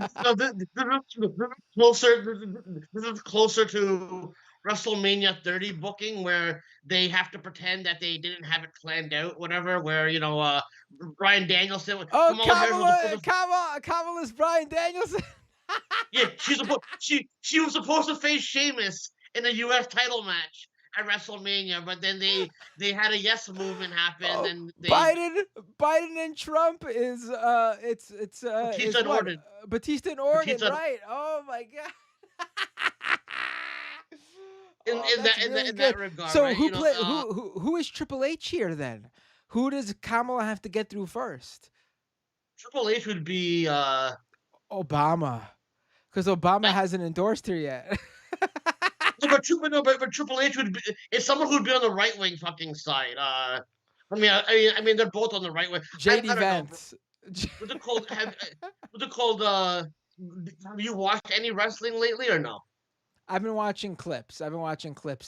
Raw is hurting right now. Raw is really missing, like, I feel like a top tier like angle. Like they don't have. They're like sort of like they're sort of getting one now with CM Punk back, with Punk and Okay, so McIntyre and Rollins, but they were really hurting for a main event angle for a while now.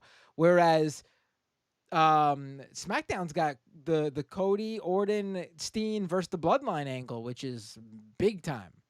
no, but SmackDown feels emptier. But let me ask you: did you see MJF versus Osprey or no? No, I didn't. Was it good? I suggest you would watch it. I mean, listen, man. I don't know if you heard CageMatch.net, which is like the wrestling database where you Right? find right. They had to shut down the user ratings because WWE shills bombarded it and gave it low ratings because that Was good 250 though? dude, it was one of their best matches. And you know what? I was not looking forward to it in the sense that I was like, why would you just give this away on television before you give it away on Wembley? But they do have an out where you do look forward to the match for Wembley basically. But I gotta say AEW, I know AEW is diminishing with audience and all that, but I gotta say, man, with the Tony Storm and Mariah May storyline, that was a really dope angle. Probably one of the better women angles that I've seen done. With that kind of heat that Mariah May did to Tony Storm, blooding her up and stabbing her with the fucking with the shoe. I think that's been one of the best fucking storylines that they've done this past year. As much of my criticism about the AEW women division not getting much time, they have fleshed out characters. And even though WWE has more time for the women, a lot of their programs, man, they feel empty. Like they don't have like the little. Oh, am I still on?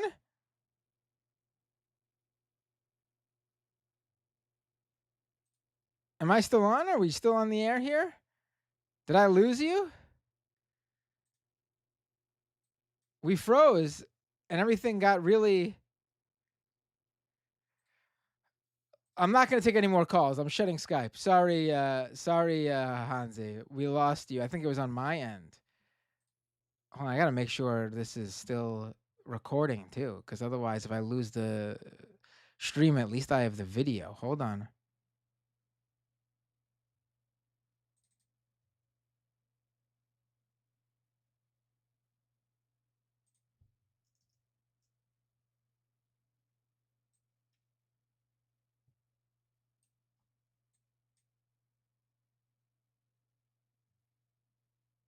Uh-oh.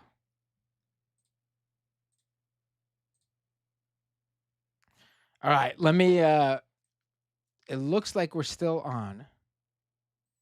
I don't know what happened there.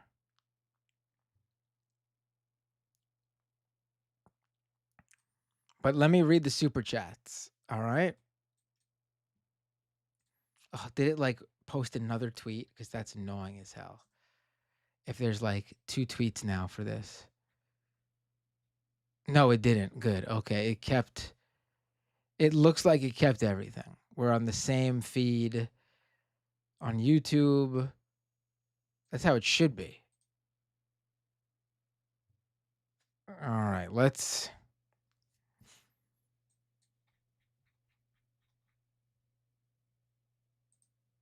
Big WWE censoring Hansi, says Mars Falcon. Yes. Hansi, it was a great call. We'll have to pick it up next stream, okay, buddy? Let me read the super chats and Twitch, and then call it a night. Over on Twitch, Fat Comrade, subscribe with Prime. Thank you, Fat Comrade. Mr. 5555, subscribe with Prime. Thank you, Mr. 5555. Venus Bloodflow gave out 5 community gift subs. Thank you so much. And then over on YouTube, no patrons today. Ugh, that's rough. No patrons. Patreon.com/Matt Binder. Let me shout out the previous patrons. We got a new patron a couple days ago. Brian G, thank you so much.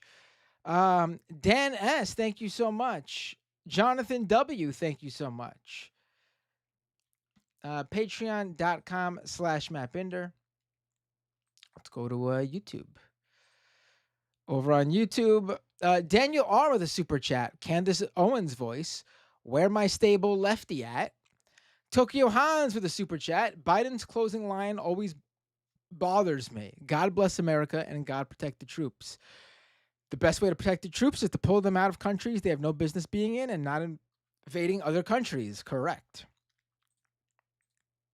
Tokyo Hans with another super chat. I am hopeful that Harris will be better on some issues, especially on Gaza. However, some things do worry me, like her name is an anagram for malaria shark. I hope she can put my worries to rest. Bay Photo, it's a shame Fetterman wasn't moved to tears by Netanyahu to the point of resignation like Speaker John Boehner was after the Pope spoke to Congress. I forgot to mention earlier, though, that that fucking guy, John Fetterman, who refuses to wear a suit for anything, wore a suit, a full-on suit to Netanyahu's speech. Amazing. Amazing. Someone said when the boss comes to the office. Right. Right. Guy's gross. Django Fett with a super sticker. Thank you so much. T King with a super chat. Can we get the number again and maybe pinned? Yes, that's a good idea, T King. Sorry about it this time. Next show, I will pin that number before I take calls so everyone could see it. Tokyo Hans. Trump gets a little scratch, then gives the speech Emperor Palpatine gave to the Galactic Senate after getting lightning bolted. Democracy ends. With a super chat. Did you see the alleged Twitter X API leak? I may have been suspended for retweeting it or Netanyahu shit from today. I don't know the legitimacy of that. I've seen it. Something seems off. I need more first before I could even share it. I'm looking into it. I haven't even been able to find much to confirm it.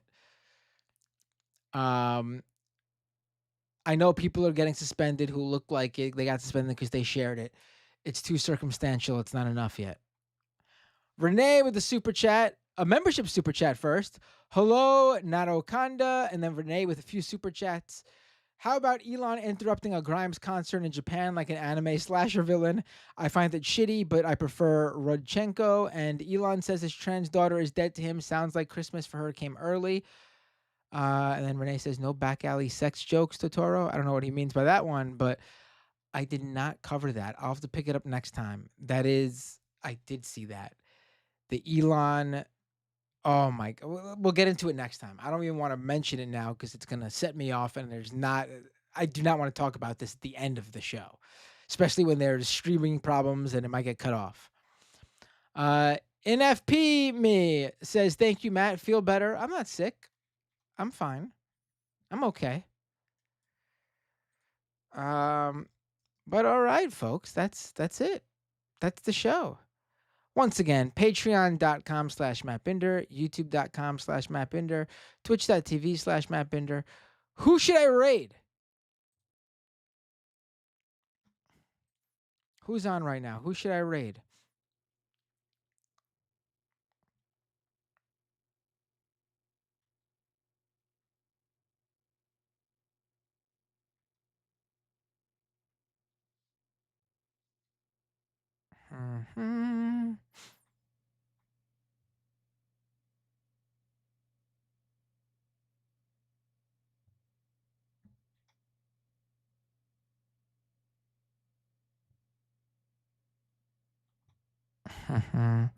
I see people say no comment chick. I see people say Echoplex, Jason Society. I see people say Adrian Vixen.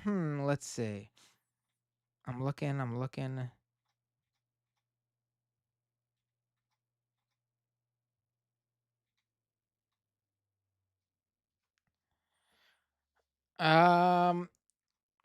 That's one vote for each of these. Someone break the tie.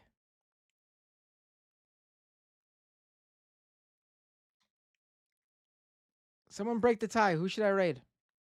Someone give a 2 points to one of these people who was just mentioned.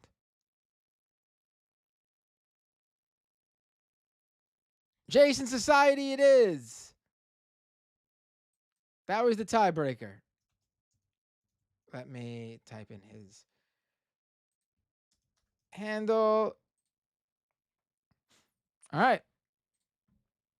Here we go. I'm clicking the raid button.